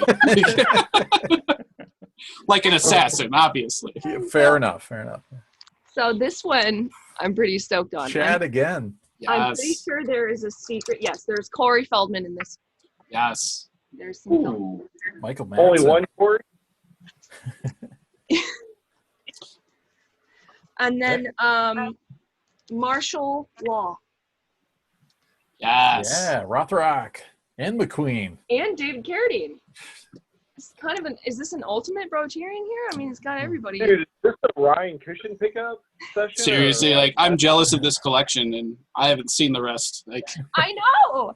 I was like, okay, this was a very eclectic person, and Yes. and so this also I was very interested to see. I've never even had anything like Street Angels, I don't so think I've seen that one. no clue. Looks interesting, but I Nice. hardly ever get anything that's like bilingual or any of those, and hardly any Japanese or anything not U.S. pressings in local lots. So that was kind of exciting to see something a little different. I got a few elite titles in there, and this is one that I kept. Oh, yeah, buddy. Great film. It looked good. Yeah, I felt like Altman was gonna like some of these. This one I have never seen. Oh, Jean Roland. That's good stuff. This I don't know. This looks really artsy and interesting, and I know nothing about this, so I'm pretty stoked on that. Okay. Rob Zombie now- wrote a song about it. Oh yes, that I do know. Now these ones are like probably the ones I'm even more excited about than those. Double feature, Oh, Bert again. White Lightning and Gator. Gator. Yeah, That is sweet. Sterling Archer's favorite film. Really? I don't know anything about either one. Very excited about this. Love Burt Reynolds. Yeah, it's good stuff. Now this is I was literally losing my mind when I saw this one. So this is the one that really I'm just Ooh. I can't even believe that this was in there. I love it. Damn. I'd never heard of this until I saw it, and I couldn't believe it. I freaking love The Creature. It's my favorite. Yeah, that's a sick one. Universal Monster. So the fact that there's like 2 sequels and that they made it to a Creature double feature is just it's blowing my mind. I love it. Oh my god. So these last 2 came from Greg. I also got some stuff from Greg. I got Nuki. Nuki, nice. The ET-ish, Mac and Me-ish. Never That's saw this either, but it has been on my list. I love Mac and Me, so I'm hoping it's as terrible as that. And then Bury Me an Angel. Oh, Nice. nice. That In is fact, I actually sent you both of those. Yeah. that Bury Me an Excellent. Angel is like one of the original Image Entertainment like releases. Oh yeah, So yeah. best of luck on the not rotted. Rot? Yeah. I know. Well, speaking of Rotter, this is a good segue here. So I got this from Greg. I wanted this one for forever, and when he pulled it out to ship it, he noticed that the disc was a no good, and this is officially the most rotted disc I have Oh. in my life. In the history of the world, it is literally friggin' see-through. Say goodbye to that aluminum. No movie involved in here. That's crazy. I can't Wow. believe that. I'm just like floored. That's the weirdest. I'm going to put this on my wall because it's just the most bizarre, most rotted thing I've ever seen. I wonder who made almost that. I wonder wanna- if it was 3M or not. well, I mean, it's Image Entertainment, and it's unfortunate because I love Image, but It could have been 3M or PDO UK. They had like the worst rotters for Image, It's but one of those Yeah. original Image releases. So yeah, that's nuts. I yeah. know. Just I'm bummed on that. Still looking for this one, but I have it on VHS, although I never watch VHS, so it just sits on the shelf. But Yeah. that's all of my interesting pickups for this time I have stuff sitting in Pan's Purgatory as well. So hopefully the podcast karma will release those. Release. Oh, very Please. Yes. Excellent. Well, Yes. Killer pickups. Thank you. Ah. All right, so I guess that sends us up to recent spins, which I'll make mine pretty quick. I teased this at the last one. I said I was going to watch Big Blue, and I didn't lie. I watched that like right after, or the night after. Love that. Luc Besson film. It's really great stuff, and it's of course there's a longer Japanese cut, but this is the one with the Bill Conti score that I remember seeing on VHS for the first time. It's also not letterboxed, so I immediately had to grab that's a great one. score.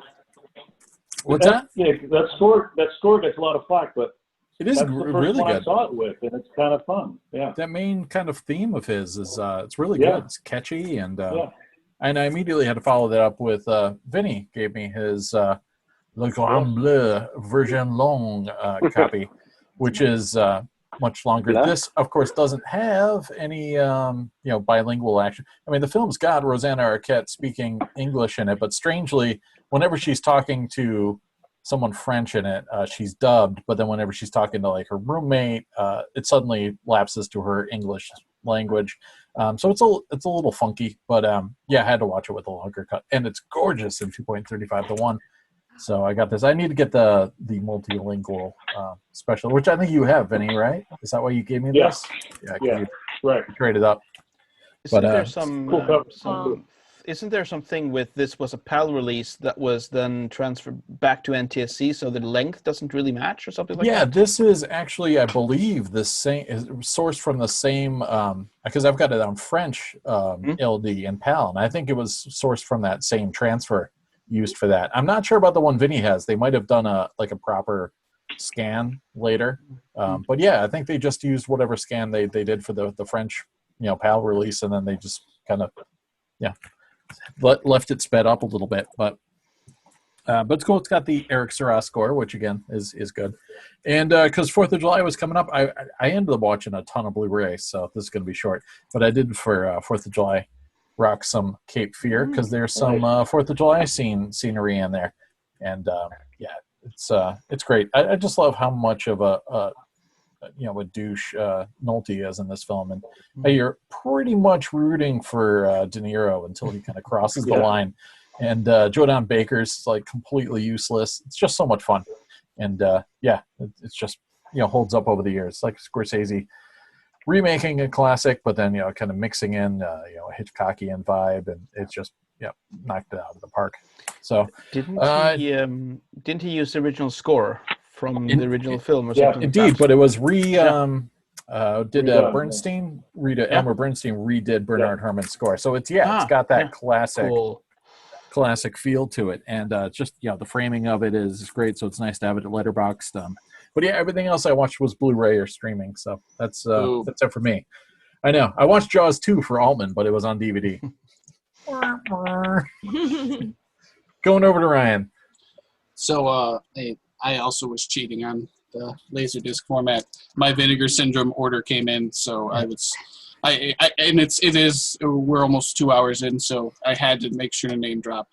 But LA Our favorite Wars sponsor. I don't know if I believe you. I don't think I believe you. You probably have 30. I don't have time to start this conversation. I gotta say, LA Wars, after seeing it on Blu-ray, should have been on LaserDisc. It is perfect for the format, and it's just fantastic. But I mean, I don't even know. There's probably a VHS release, and that's it. But So, anyways, right after the podcast, I watched this, and then this proceeded to melt down in LaserDisc forever. So I'm sorry about that. But the transfer was fantastic.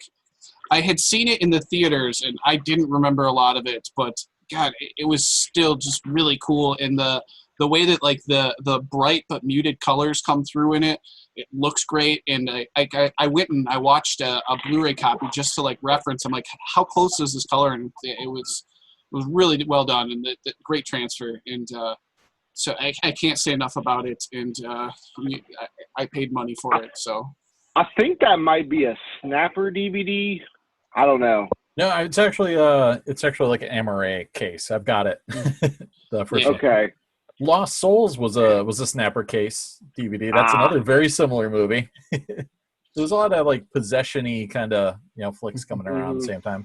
Absolutely. And then moving into a little bit more common, I watched House Arrest. So this has a young Jennifer Love Hewitt, and then of course it has Kevin Pollak and Jamie Lee Curtis, and it's pretty ridiculous. Like, is it a great movie? No, but it was sure entertaining. So that was good. And then I have my new least favorite rodder. This One Man Army. This is my second copy. Totally different locations I've gotten them from.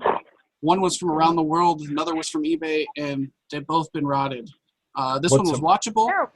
What's the tagline? In this war, he's all we need. Wow. And he was all we needed. But this is Roger Corman. Great fighting sequences. Lots of stunning dialogue, of course. And heavy on the plot, but definitely right where you wanted it to be. And then if you were playing along, I just grabbed one of them. I did watch all 4 Iron Eagles. Yes. This one's probably the worst. Worse than 2? Yeah, it was rough. I can't even remember her name, Rachel McLish or something like that. She could kill me. She cannot act though. But it's got Chappie. It does have Chappie, and I must say they go in a very similar story arc to the Deathstalker movies. 1 is the best, and then 4 is the second best, I think. Interesting. 4 did a good job of like. Fine. Yeah, it is, and I didn't realize it, but it was one of those I'd gotten from that lot of the guy who had the same exact taste as me. But it was really good. So I didn't watch too many LaserDiscs, but I did get a few in, and a lot of Vinegar Syndrome. So I'll pass it to Altman now. Man, again, tough to follow up those two. So I was on vacation half this time. So anyway, I did watch Jaws, like streaming off DirecTV, which was brutal. Oof. On vacation with everybody that was there. Yep. So they were all on board watching. Anyway, I did this week watch Ants with my son, but I didn't even bring that up here to show off. I don't know why, but that's a Japanese release. Pretty good quality, good transfer. I don't know. I think that's a later one too. Yeah, it's late. Yep. Yeah. Yeah. That and Bug's Life came out at the same time, pretty much. Yeah. But he enjoyed that one, so that's always fun to do when you can get the fam involved. So I had one big heavy hitter, and I think Ryan kind of hinted on it earlier. But dude, I found a killer deal on eBay. Picked up Scream 3. Whoa. Super cheap, man. Like peanuts compared to like what I think some people have paid for it. But I need to go ahead and fire this one up on the R7G with the scaler to see what it looks like. I did play it in the bedroom with a panty that's straight to the TV, and it looked very oversaturated to me. With the dark blacks, the lights looked okay, but to me it just didn't look that great. So I want to see what it looks like. It's probably the IRE 0. The dark blacks making everything look more saturated and black. Yeah. Man, I noticed it, like, and I haven't seen much of that. So I want to see what it looks like. Maybe I need to calibrate, especially. But anyway. Yeah. Yes. I don't care. Still cool as hell to have. Funny ass movie. Jay and Silent Bob make a cameo appearance. Whoa. It's good stuff, man. Nev Campbell's Nev Campbell, David Arquette, dude, the greatest late Nate release, WCW champion, WCW champion. I don't know. It's the third in the trilogy or whatever. I think they did 4. Yeah, did they tap out after 4? I think so. I think so. And then the TV show remake, yeah. This is all I had. I watched it the other day. It was good. It holds up a little bit. Nice. All I had was Scream Seth, 3. what you Sorry, got? guys. Yeah. Yeah. After the whole postal incident, and I haven't watched that much. And just before the podcast, I took out the cover, and then I misplaced it somewhere in this mess that of the living room that I have. But I have the T-shirt that can represent it. So I watched a film for the first time. It's the third in the series. So I have a Weyland-Yutani shirt, which is Yes. I watched Alien 3. Hadn't seen it, so I was in a discussion on Facebook on someone was discussing Alien 4, and I hadn't seen that, and so I had to see 3 first. So I just popped the LaserDisc in and watched it, and that's a film that gets a lot of heat, got a lot of hate, but I had quite low expectations, and it's not that bad. I know there's a longer assembly cut. Yes. There's like a killer cast in there. There's like Paul McGann, who was in the film With Neil and I, which is a film I like, and he was also Doctor Who for like a really short while. Yeah. And he's been in a bunch of other stuff too. And then there's like so many of the what's it? Pete Postlethwaite. Pete Postlethwaite. Yeah. So there's like a huge like cast of like British character actors, and so at one point I started thinking about the Hobbit movies because Ralph Brown. It's like the prisoners there are like kind of like all of the dwarves Hobbit movies. But and then there's Mr. Lannister, Charles Dance. Charles Dance, yeah. I haven't seen him this young, actually. The first film I've seen him was in The Last Action Hero, but I guess that's a couple of years later. But I feel he looked younger here. Really great as like some sort of doctor that has some sort of sketchy history. But also the VFX gets a lot of flack on this one. They didn't stand out to me because this wasn't a really well pressed disc. This is a Technidisc, so by the end I was getting crosstalk. And this is a player that I bought from Bill, and like I wouldn't get a player from Bill that has bad calibration. So and then I looked it up on LDB. This has terrible crosstalk. Yep. But so a lot of people think that the alien in this film is CGI, and it's only CGI in one shot. All of the other shots is like a rod puppet, and the compositing doesn't look that good. That's why people think it's CGI. But yeah, overall, I think it was decent. So I would say I would rank the films so far I've seen. Not talking about the prequels. So I guess people were saying like, or Jean-Pierre Jeunet do the worst Alien movie? No, Ridley Scott did the worst Alien movies like 20 years later. So ooh, shots fired. Yeah, well, Prometheus is bad, but Covenant is like the worst. So looking forward to. I was hoping to be able to spin Alien 4 before the podcast, but I didn't have the time. But I really enjoyed it, and.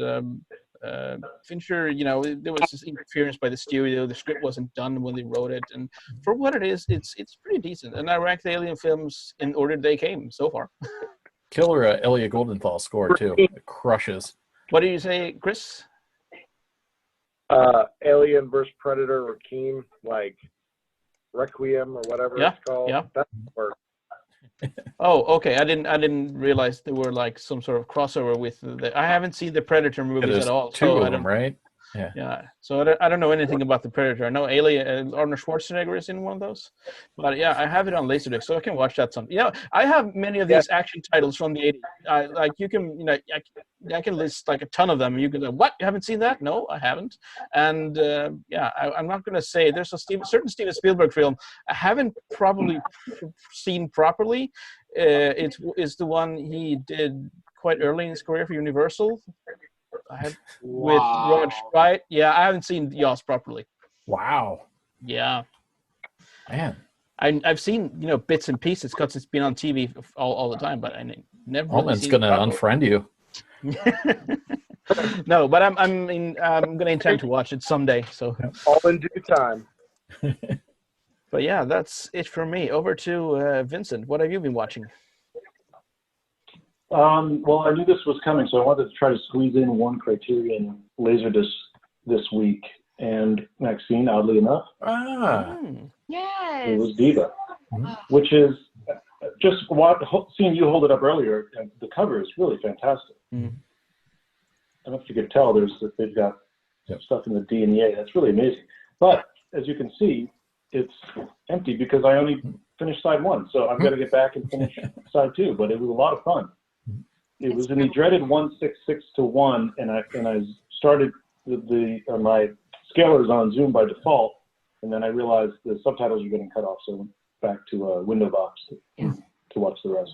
Yeah, you got to see it with the subtitles. It's hard to follow out. But I didn't expect the English. There was a decent amount of English. She does some English. Yes. Yeah. That's it. If I get one LaserDisc a week, God, I'm golden. Excellent. Good choice, though. Yeah, that's great. Oh, I forgot to mention I picked up a player yesterday. What? $20. It was a Panasonic. It was a Panasonic H670. $20 in local. I got one right over there. It's a great player. Yeah, I had to grab one. I need a spare just to test this and stuff. So I can't, if there's anything local, I have to get it no matter what, because they don't really come up around here that often. That is a workhorse player. Like you can, put that, on a catapult, launch it across your lawn, and it'll still keep playing discs. You can put your shoe in it. It'll probably play it. Right. Okay, Maxine, what did you watch? Well, I started off with one I'd never seen, which is Dirty Rotten. Yeah. Ooh, good one. That was great. I really enjoyed that. Yeah. There were some scenes where I was feeling like, oh, this is going to get cringeworthy, and maybe I'll turn it off. And then it completely turned around. And then I was like, by the end of it, I was like, I loved that. Mm-hmm. So it was a very, that was a good watch. I enjoyed that. And then, like most people with the 4th of July, I watched Uncle Sam. Yes. Patriotic. Yes, very patriotic. Good old Uncle Sam. Literally, the guy's uncle's name is Seth. But I was watching quite a few Criterions. Like I finished watching Diva not too many days ago, and then I watched Crash as one of my possible ones for my list. But I still need that. Yeah. Awesome. I actually have I think 3 copies, and I've been testing them. So far, all of them are very, very watchable. All right. So if you need one of those. All right. We'll be in touch. Is that a known rotter or something? Yeah. Yeah. Oh, I didn't know that. Okay. I didn't know that. Normally they're pretty aggressive rot. Yeah. I've gotten relatively lucky. My copy still has the lovely little hype sticker there. And it's Cronenberg. But that is a crazy film, and I have not really watched the whole thing until I started kind of like testing out some of those copies, and that is very crazy. That has a sort of like a parallel to Taxi Driver, because in Taxi Driver they're watching a Swedish porno film, and here they're watching a Swedish test car drive film. I love that, like a Volvo test car film. Amazing. Yes. So the other one I watched that was kind of Criterion land, I don't have the Criterion copy in my collection. That's at Bradley, so I watched my copy, which is Darling. I don't think I've seen that version or pressing. It is, yeah. This is kind of. I feel like for some reason I hardly received this one. I normally see the. Yeah. This is the one I've had in my collection for literally years, and I had seen part of it. It is quite long. But I watched the whole thing, and I really enjoyed this. This was one where Julie Christie, I guess she had filmed a lot of the scenes like completely out of order and very short bits at a time. And so you can kind of see how frazzled she is, and that's literally real because she has no idea what the location of the scene really is going to be in the end result. So it's basically a fashion model actress and just like her life and life experiences. And it's really good, but it's long. So if you have time, it's worth it, but it's definitely long. Now, this is my crowning jewel, one that I got in this lot that I didn't show as a pickup, but because I watched it. It's Whoa, animated. What? I couldn't believe this was in there. I was dying. I'm like, what? How is this cartoons? I almost forgot about that. I'm it's only 2 episodes. It's only one side. Wow. It's really great. But it's very epic meter way up there. Yeah. It reminded me kind of like the G.I. Joe art, kind of like Gem and the Holograms almost, because like it's like overly dramatic in scenes where they're like jumping around and doing weird like police training, and then they're spiffing up RoboCop, and he's like battling against a regular guy who's trying to beat RoboCop. It's very odd. Does it have like a weird theme song, or is it just like the music from the movie or something? It was a little bit different, yeah. Okay. But that was my spins. Nice. Very cool. Wow. So that only took us a couple hours, but we've been pushing the mailbag to the corner, so we got to do some mailbag before we end tonight. We got a bunch of questions like about 12 weeks ago, and we always run out of time. But yeah, we're pretty good. We're running slightly lean. So the first was a just major question that we figured is like a kind of featured topic that we could chat about, and it's from Jeremy Coleman, who asked. He didn't even know if he should have asked because it's a taboo subject. Yeah, what is the deal with the perceived value of Obi strips? And for those that aren't in the know, he's referencing sometimes they can be like a little corner triangle. Sometimes it's a wraparound belt or sash on a disc, where sometimes it's just a little folded side corner piece there like that. It's known as an Obi strip. It's referencing a sash, like a ceremonial, like a kimono sash, and it's from all the way back, and books used to have them, and it's usually got information about the film and sometimes advertisements for other films that you might want to buy, and a little bit of info about the price and the info on it, on the sound and stuff like that. So it's essentially it's like a receipt and a hype sticker combined. And so he's asked, I personally find them fiddly, not worth the extra money, and it's not like I can read them anyway. I'm happy to pay quite a lot less for a title without, but I wondered what each of you thought of them. This question is, how do you quantify the extra cost? Like if you bought an American Beauty for $10 and it was perfect in every way, but it didn't have an Obi, how much would you charge for it if you then acquired an Obi? So there you go. What do you guys think about Obis and pricing and all that stuff? So LaserDisc, I'll take this one and then you guys can jump in.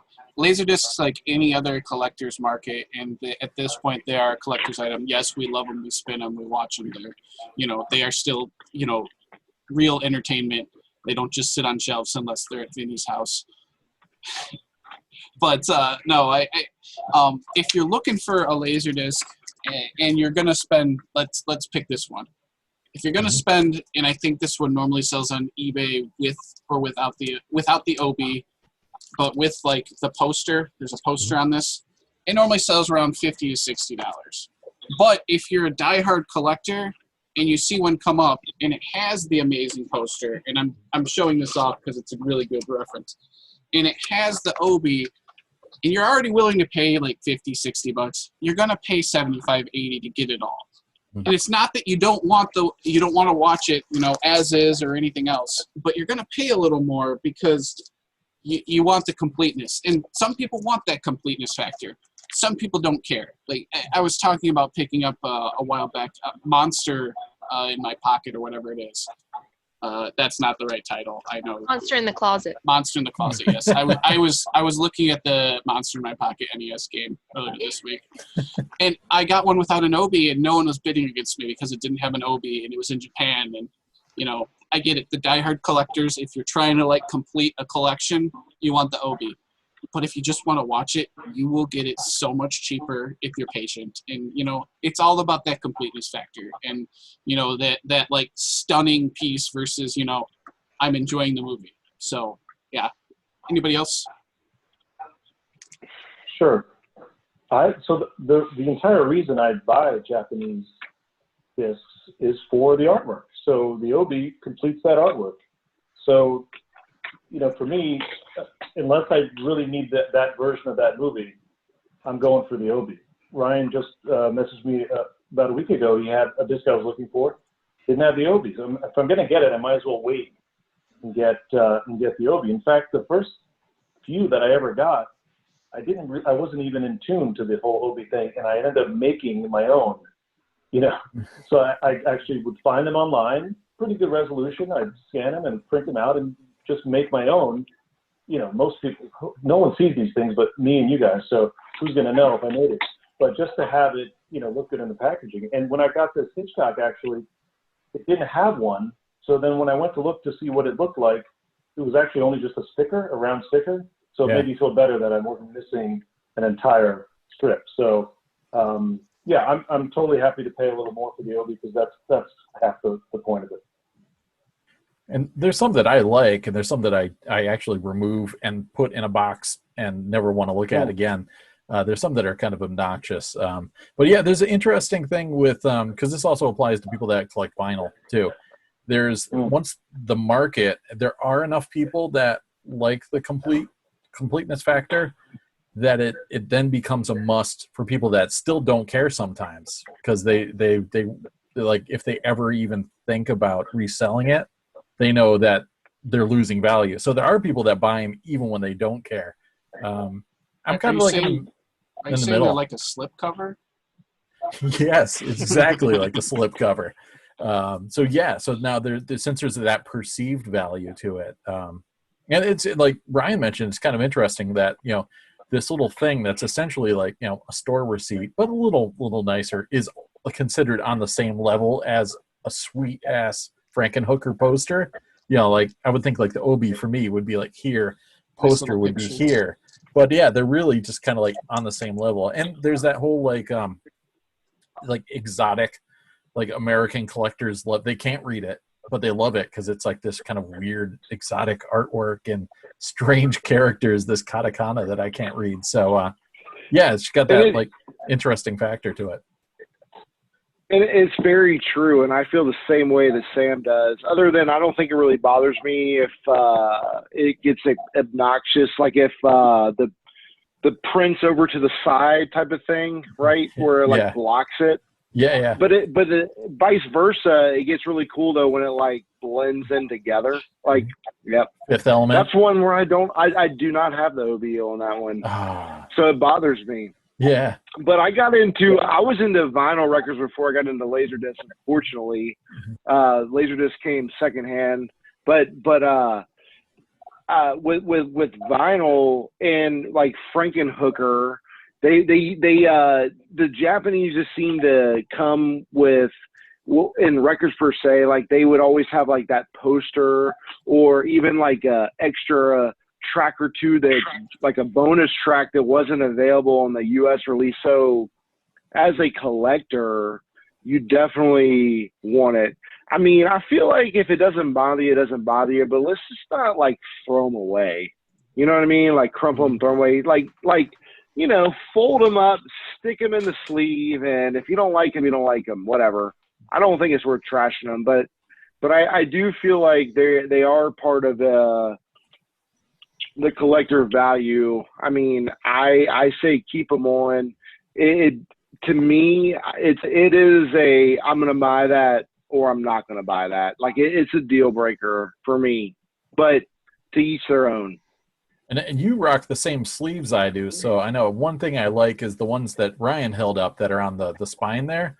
A lot of times there's like a static electricity or something, and they just kind of stay in the outer sleeve when you pull it out sometimes. So a lot of it just slides right out, and then you just kind of can put a corner in between the OB and then drop it right back in. So I actually don't mind those. It's the ones that are on the top, like the rentals, that drive me crazy because they're kind of difficult to get back in. What do you other characters think? The rental ones are impossible to find. It usually they're just gone. The corner triangle ones on top are a little difficult to get back into the sleeve sometimes too. Oh yeah, there you go. Yeah. This is pretty much one of the only ones I kept the like OB on, just because I like how it looks. But I mean, most of the ones that I've gotten that are Japanese copies, like typically haven't had them. So, I mean, I'm kind of on the perspective of, I totally agree that there's interesting, you know, addition of them being there, but I don't personally feel like it's a make or break, like just because, I mean, to me, the subtitles is already kind of like a slight downer, but to me, if that's the only version that you can have, like Saturday the 14th, like then I want the Japanese copy to see it on LaserDisc. Awesome film, by the way. Yes, I love Yep. it. I watch this like every year, but yeah, this one had the little corner OB, so I was like stoked to see that. I love triangles. Triangles are my favorite shape, so stoked on that. The belt ones, like the types of sleeves, just happens to be like in this, type of sleeve because that's easier to get this one to stay. But the normal like belt OBs are a little bit harder in the types of sleeves that I have. So, I mean, overall, like I could like take them or leave them just personally, but I definitely think they add interest and obviously value. So, same thing. Do not throw them away. They're not trash. Yeah, I've gotten some like cheap deals on eBay, like people that must have imported them back in the day and then lost the OBs, and like, nobody wants them. So you can get like some good discs for like $3 a pop sometimes. Yeah, exactly. There's a guy in Texas I bought a bunch from, and I'm like, yeah, I like those movies, but I don't really care if Under Siege 2 doesn't have its OB. I'm just gonna buy it for $2 or $3. So there's some deals out there to be had. So when I got back into LaserDisc collecting, 2 years ago or so, I actually was like, didn't want to buy any Japanese copies first of all, and then I actually wrote in the Swedish LaserDisc group, so, oh, these OBs, are they printed on the cover? Can you remove them? And so at first point I didn't really care. And then then I started buying Japanese discs, and then I started to, now I care. So it's I have kind of same thing as Maxeene. It wouldn't make or break if they don't have it, but I would, if I'm going to buy like an expensive disc like Fight Club or let's say Stigmata or any of those, I would probably want the OB. But I have never thrown one out during the period when I didn't really care. But but I've also been doing what I've done, OB upgrades. So I bought a film again to get the OB, and I've done that a lot with the Criterion titles too, to get the hype sticker. So the Criterion hype sticker with the director approved thing, that is, those are really nice to have. So or the old like round classic special edition, like oval. So but it's interesting for me to go from like, I want to see these Japanese characters on the side there, to doing OB upgrades. But one thing I think is kind of interesting too, because the OB usually have the widescreen information. So whereas many of the US disc have this like big widescreen deluxe leather box, whereas that's just like a small logo on the OB. And so if you're buying from Japan and you could see like a lot, and the OB is missing, then you could buy a pan scan by mistake. So that's also valuable information there if it's a widescreen or not, because that's usually would be on the OB. Same with AC3. But the one cool one that I don't have an OB on is Vampires. That one has a really cool one with the blood spatter. Wish I had the OB on that one. Star Wars Episode 1 is, has a really cool way the artwork mixes with the that's OB2. A nice one. Yeah, that's a nice one. So I don't know how many of those they made, but the ones where they did do that little extra effort, those are the coolest ones. Yeah, and collectors will find a way to fetishize anything. Like our buddies that collect all the Muse discs, the Muse market didn't have traditional like belt type OBs, so instead they like, well, we have to fetishize something. So the bags that they come in have just little stickers, going back to Vinny's circles, or like circles or something. Yeah, so now the bags with the stickers on them are like, that's key. That pushes up the value quite a bit. So it is like slip covers. It is like it slip is, covers. yeah. It's our slip covers. Yes. I think that's the moral of our story here. Full circle. Yeah, you guys want to rock some more questions, or do you want to call it? Or I'm willing to keep going. All right. Mark Burkles wanted to know, would it be possible to play back PAL discs on NTSC-only players if you have a multi-system TV? No, this is a quick one. Who wants to throw it out there? No. The answer is no. No. Well, Bill managed to do it on one of those Sony Muse players. Yeah, they will play it, but not in proper color. No. That was luck. Yeah. So, if you want to watch it, get a proper multi-format player. So your TV is great, but you got to find someone and import it. And also, shipping. I think Brian already answered his question, but Brian Dominski wanted to know, anybody ever track down LDs from Singapore? I hear they're re-edited U.S. movies and wonder if they are interesting. He since found a bunch and then sold a bunch, so I think he knows. But the mostly re-edited means they're super censored, right? I think they're heavily cut compared to U.S. discs. I have 2 Singapore discs, and one of them I haven't watched yet, and it's Santa with Muscles, so I'll be report back on that. But the other one was only released there, so like, good. And it's Dark Breed. So I mean, nice. That's one of those things that's like, I don't care, like, because it's the only release. Like, I can't be like, well, I want the US one. This is dumb, or whatever else. I have no other option if I want it on LaserDisc. So I think, like, if you're picking up a Singapore Terminator 2 or something like that, great job. You probably didn't want to spend extra money on that one, But like, get the weird stuff. That's my philosophy when you're looking at that kind of international stuff. And like, some of them have like the same info on the back, I think, than the US discs, even though they got like trimmed and censored. Like, so there's like a little disclaimer sticker somewhere, like, that's not the real running time, but deal with it.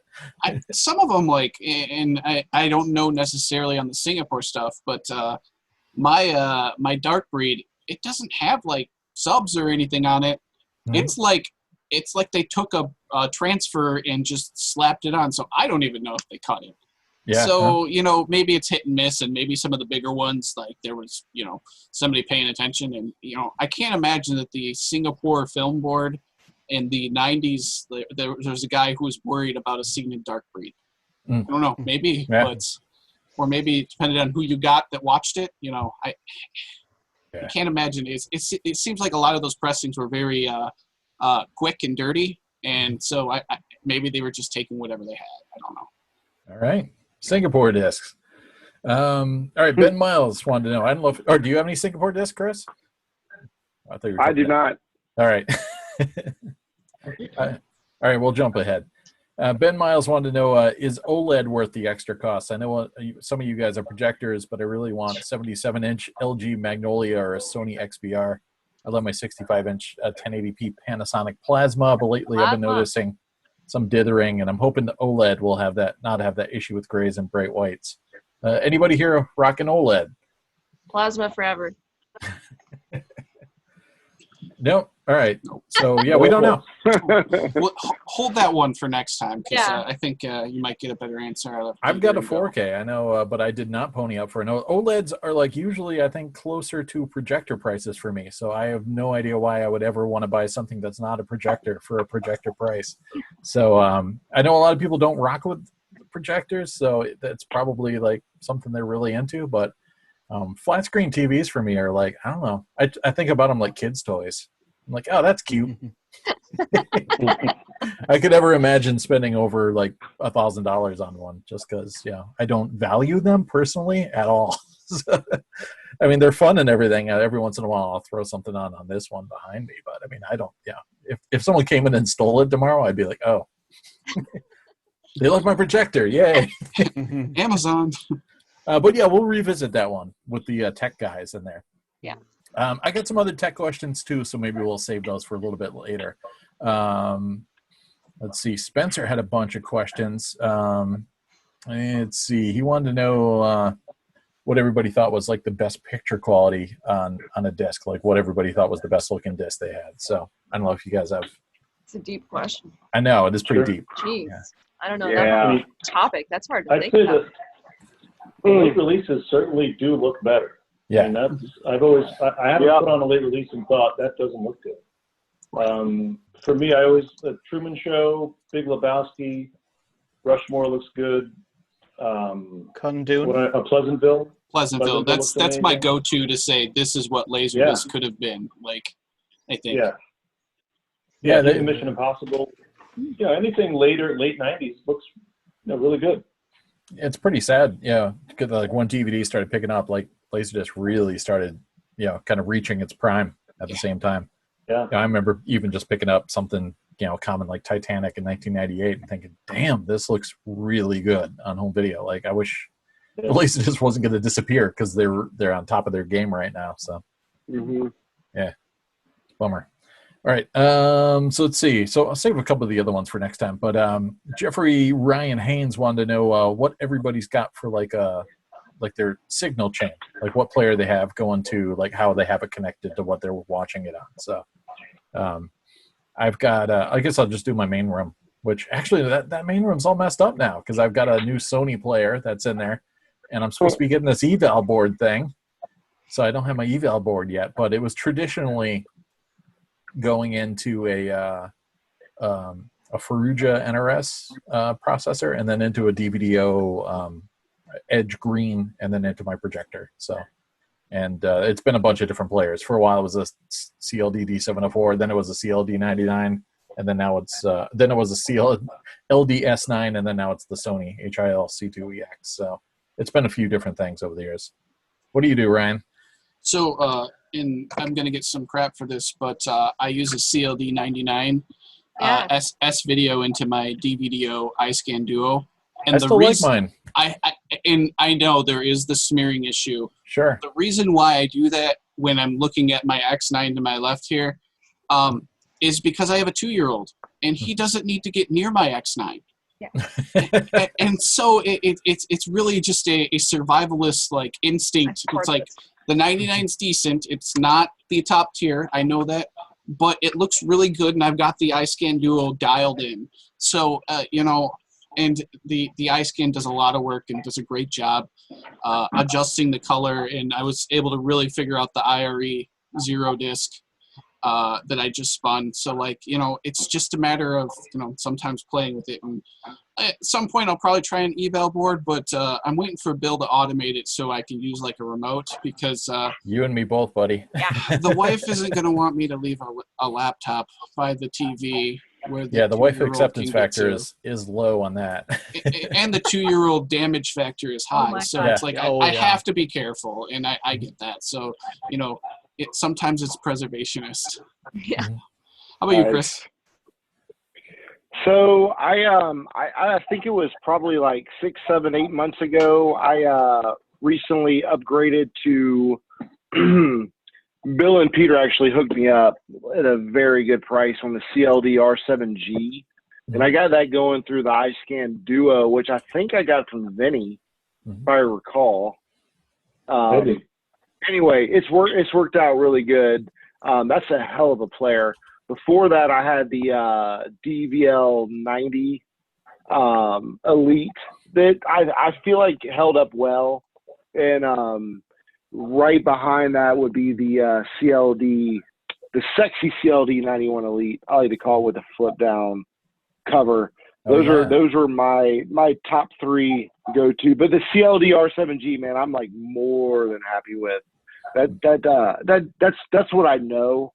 I know there's some better stuff out there. Hopefully I'll see that one day, but the R7G, man, that's been the heavy hitter so far. That one, even like I think standalone, can do a lot better than some of the others by itself. But with the scaler, I'm happy going into. I just have like up here. I have a Vizio like 65-inch. I know I need to upgrade to projector, but all in good time. But I don't know. I'm happy with what I got going on.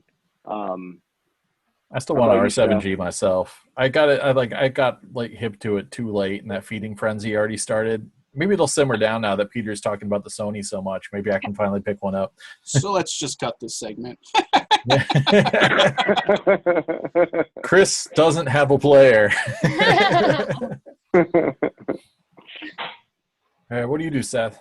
Yeah, right now also my setup is in a bit of a mess, but I have the HLD X9, which I traditionally had hooked up to my Crystal IO2, which went into the Algolith Mosquito, and then up to a Lumagen XS3D.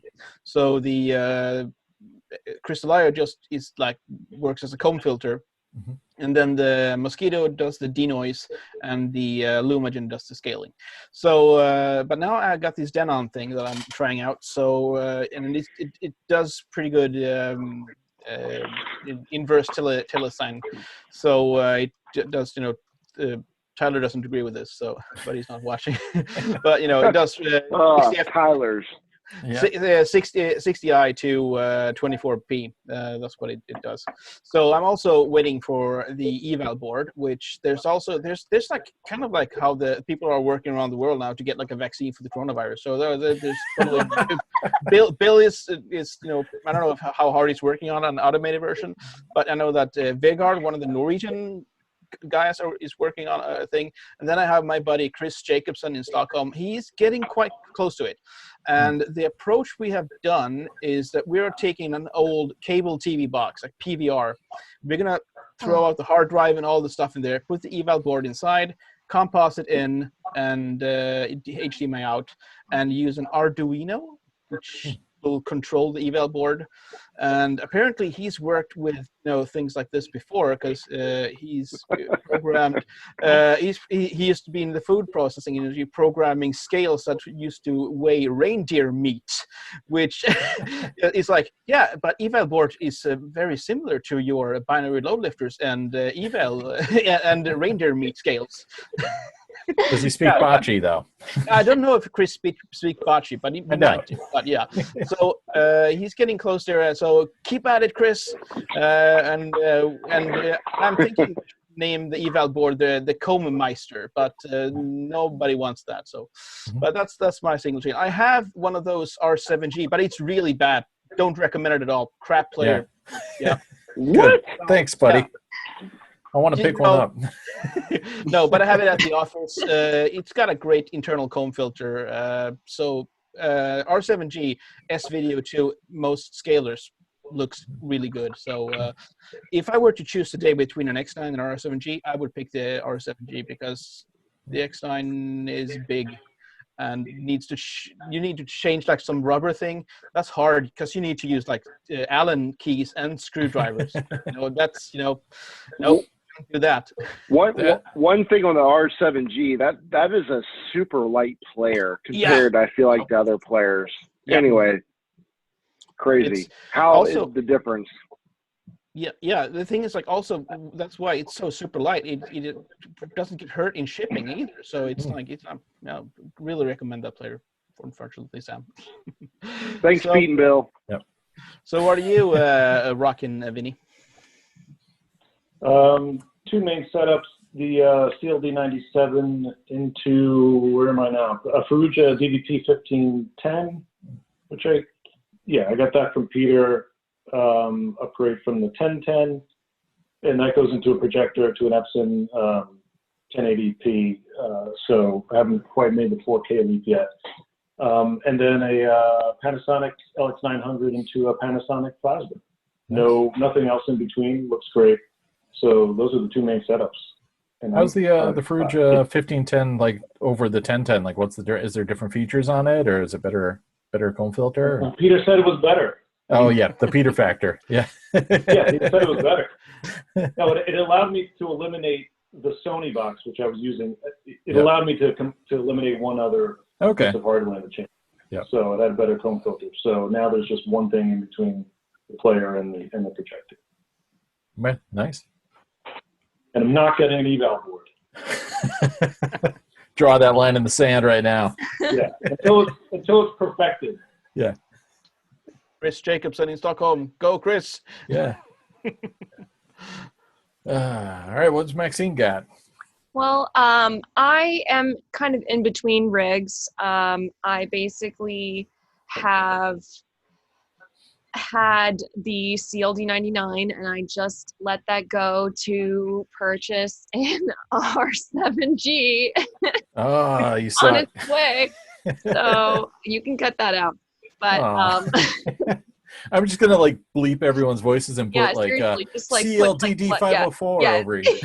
Yes, 504s are great. I don't mind those.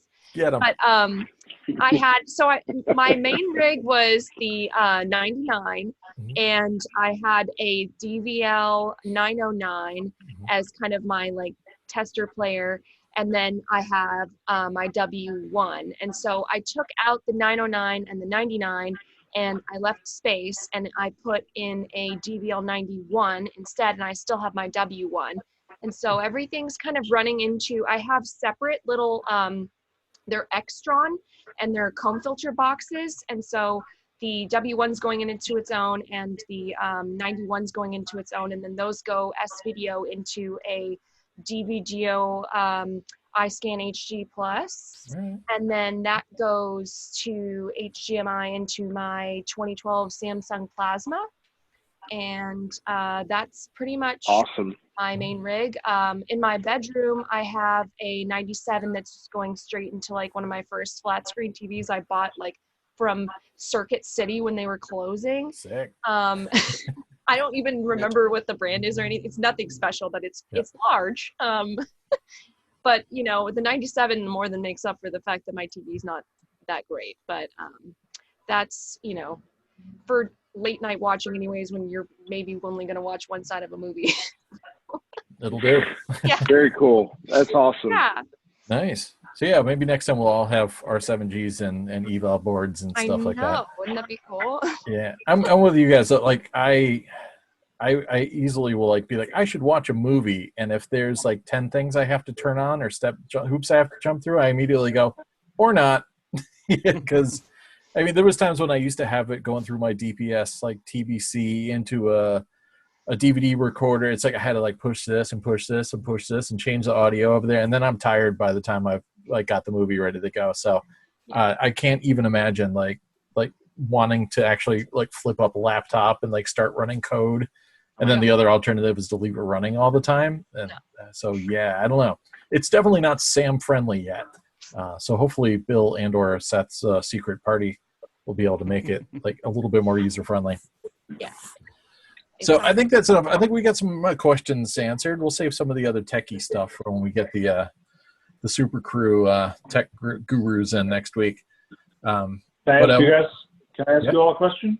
Yeah. Coincidentally, today is the kickoff of the Barnes & Noble Criterion 50 off sale. Yeah, it's almost like we planned this. Like, or we forced that to happen because people were wondering if it was going to even happen. Yeah. And then we scheduled this. Who will be shopping? I know I have a few things on my wish list. You guys getting anything? I'd love to. Yeah, normally I go to the store and rock, because if you go in person and you're a Barnes & Noble member, you get an extra 10% off, which I used to like to do. That's right. So those $20 discs are now like $18, $17. So I want to get the Bruce Lee set, which isn't quite out yet, but they're already doing discounts on the pre-order. It's down to like $62. I got bad news for you on that. I believe that the pre-order is out of stock online. So. Oh yeah, I'm going to go to a store. I don't do any of this ordering online stuff. You fancy pantses. No, 95 and see. But no, I want to get Until the End of the World and probably some. Me too. Probably some Terry Gilliam movies. Like before, I would like just kind of focus on a certain director. So I think I killed on my Cronenberg and David Lynch. So Terry Gilliam's up next. So I need to get a bunch of Gilliam flicks. So that's what I'll do. Anybody else? Dude, I'm gonna check it out for sure. I think there's a couple Waters flicks I'm gonna check out that I need to pick up. I think somebody recommended last time. Is it like Hairspray or something? What is it? Cry Baby. Yeah. I'm a Waters fan. So they're both really fun films. Yeah.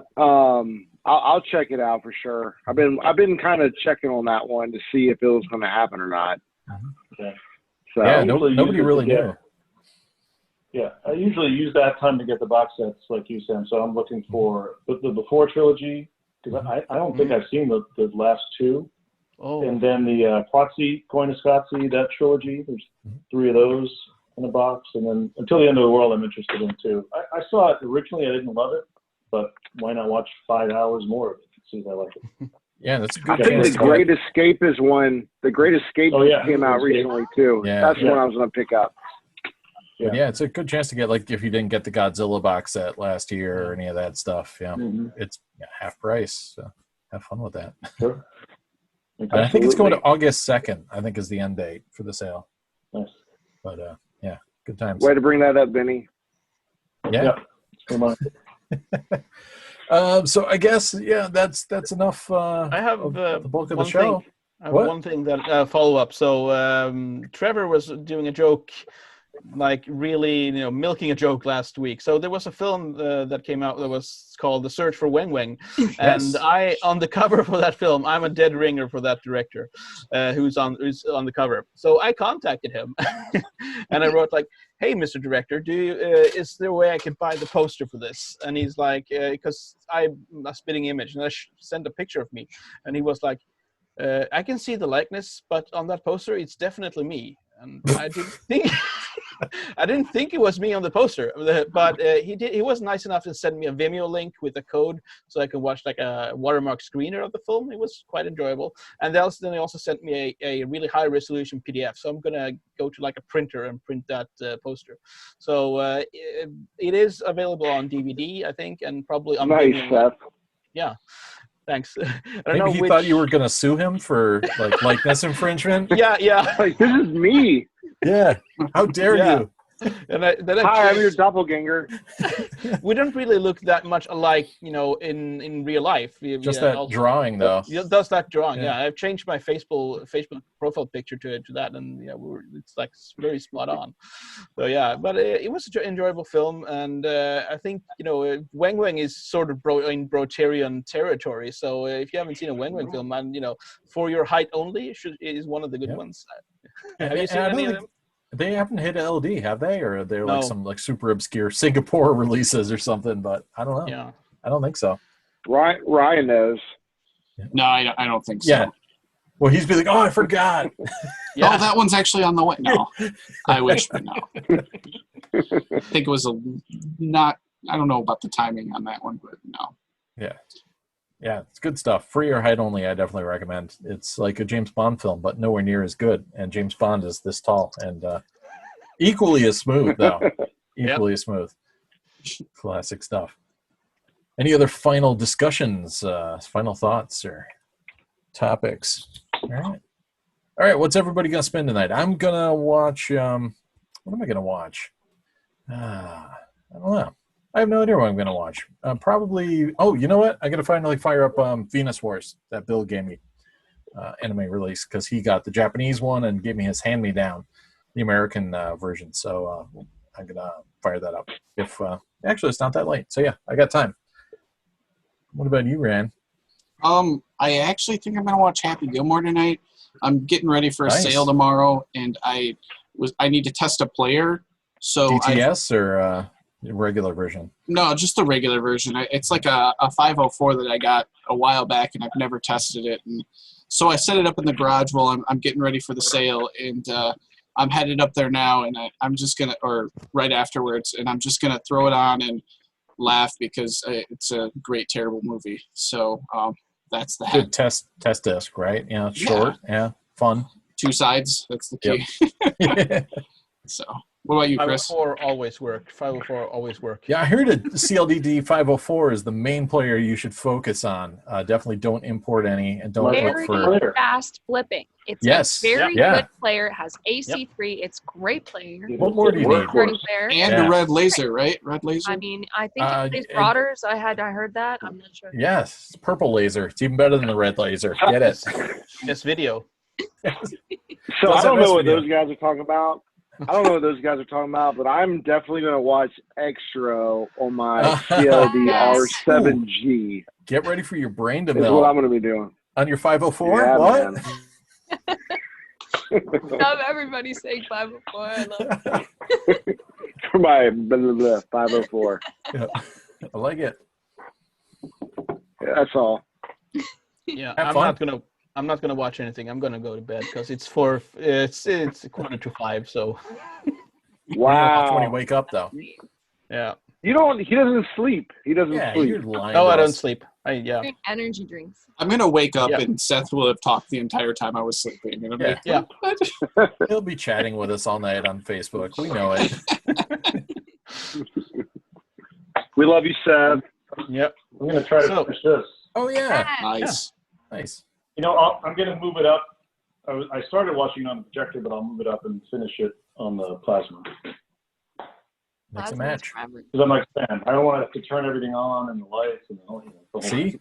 Exactly. All these buttons. Yeah, I have another player just for AC3, but then that's an extra button. 3 buttons is like that period where that line where it's like, I don't know if I want to do 3 buttons. Right. I hear you. I'm Maxeene, it's early where you are. watching a little, basic karate and doing some self-defense. Like, Nice. Nice. not early enough.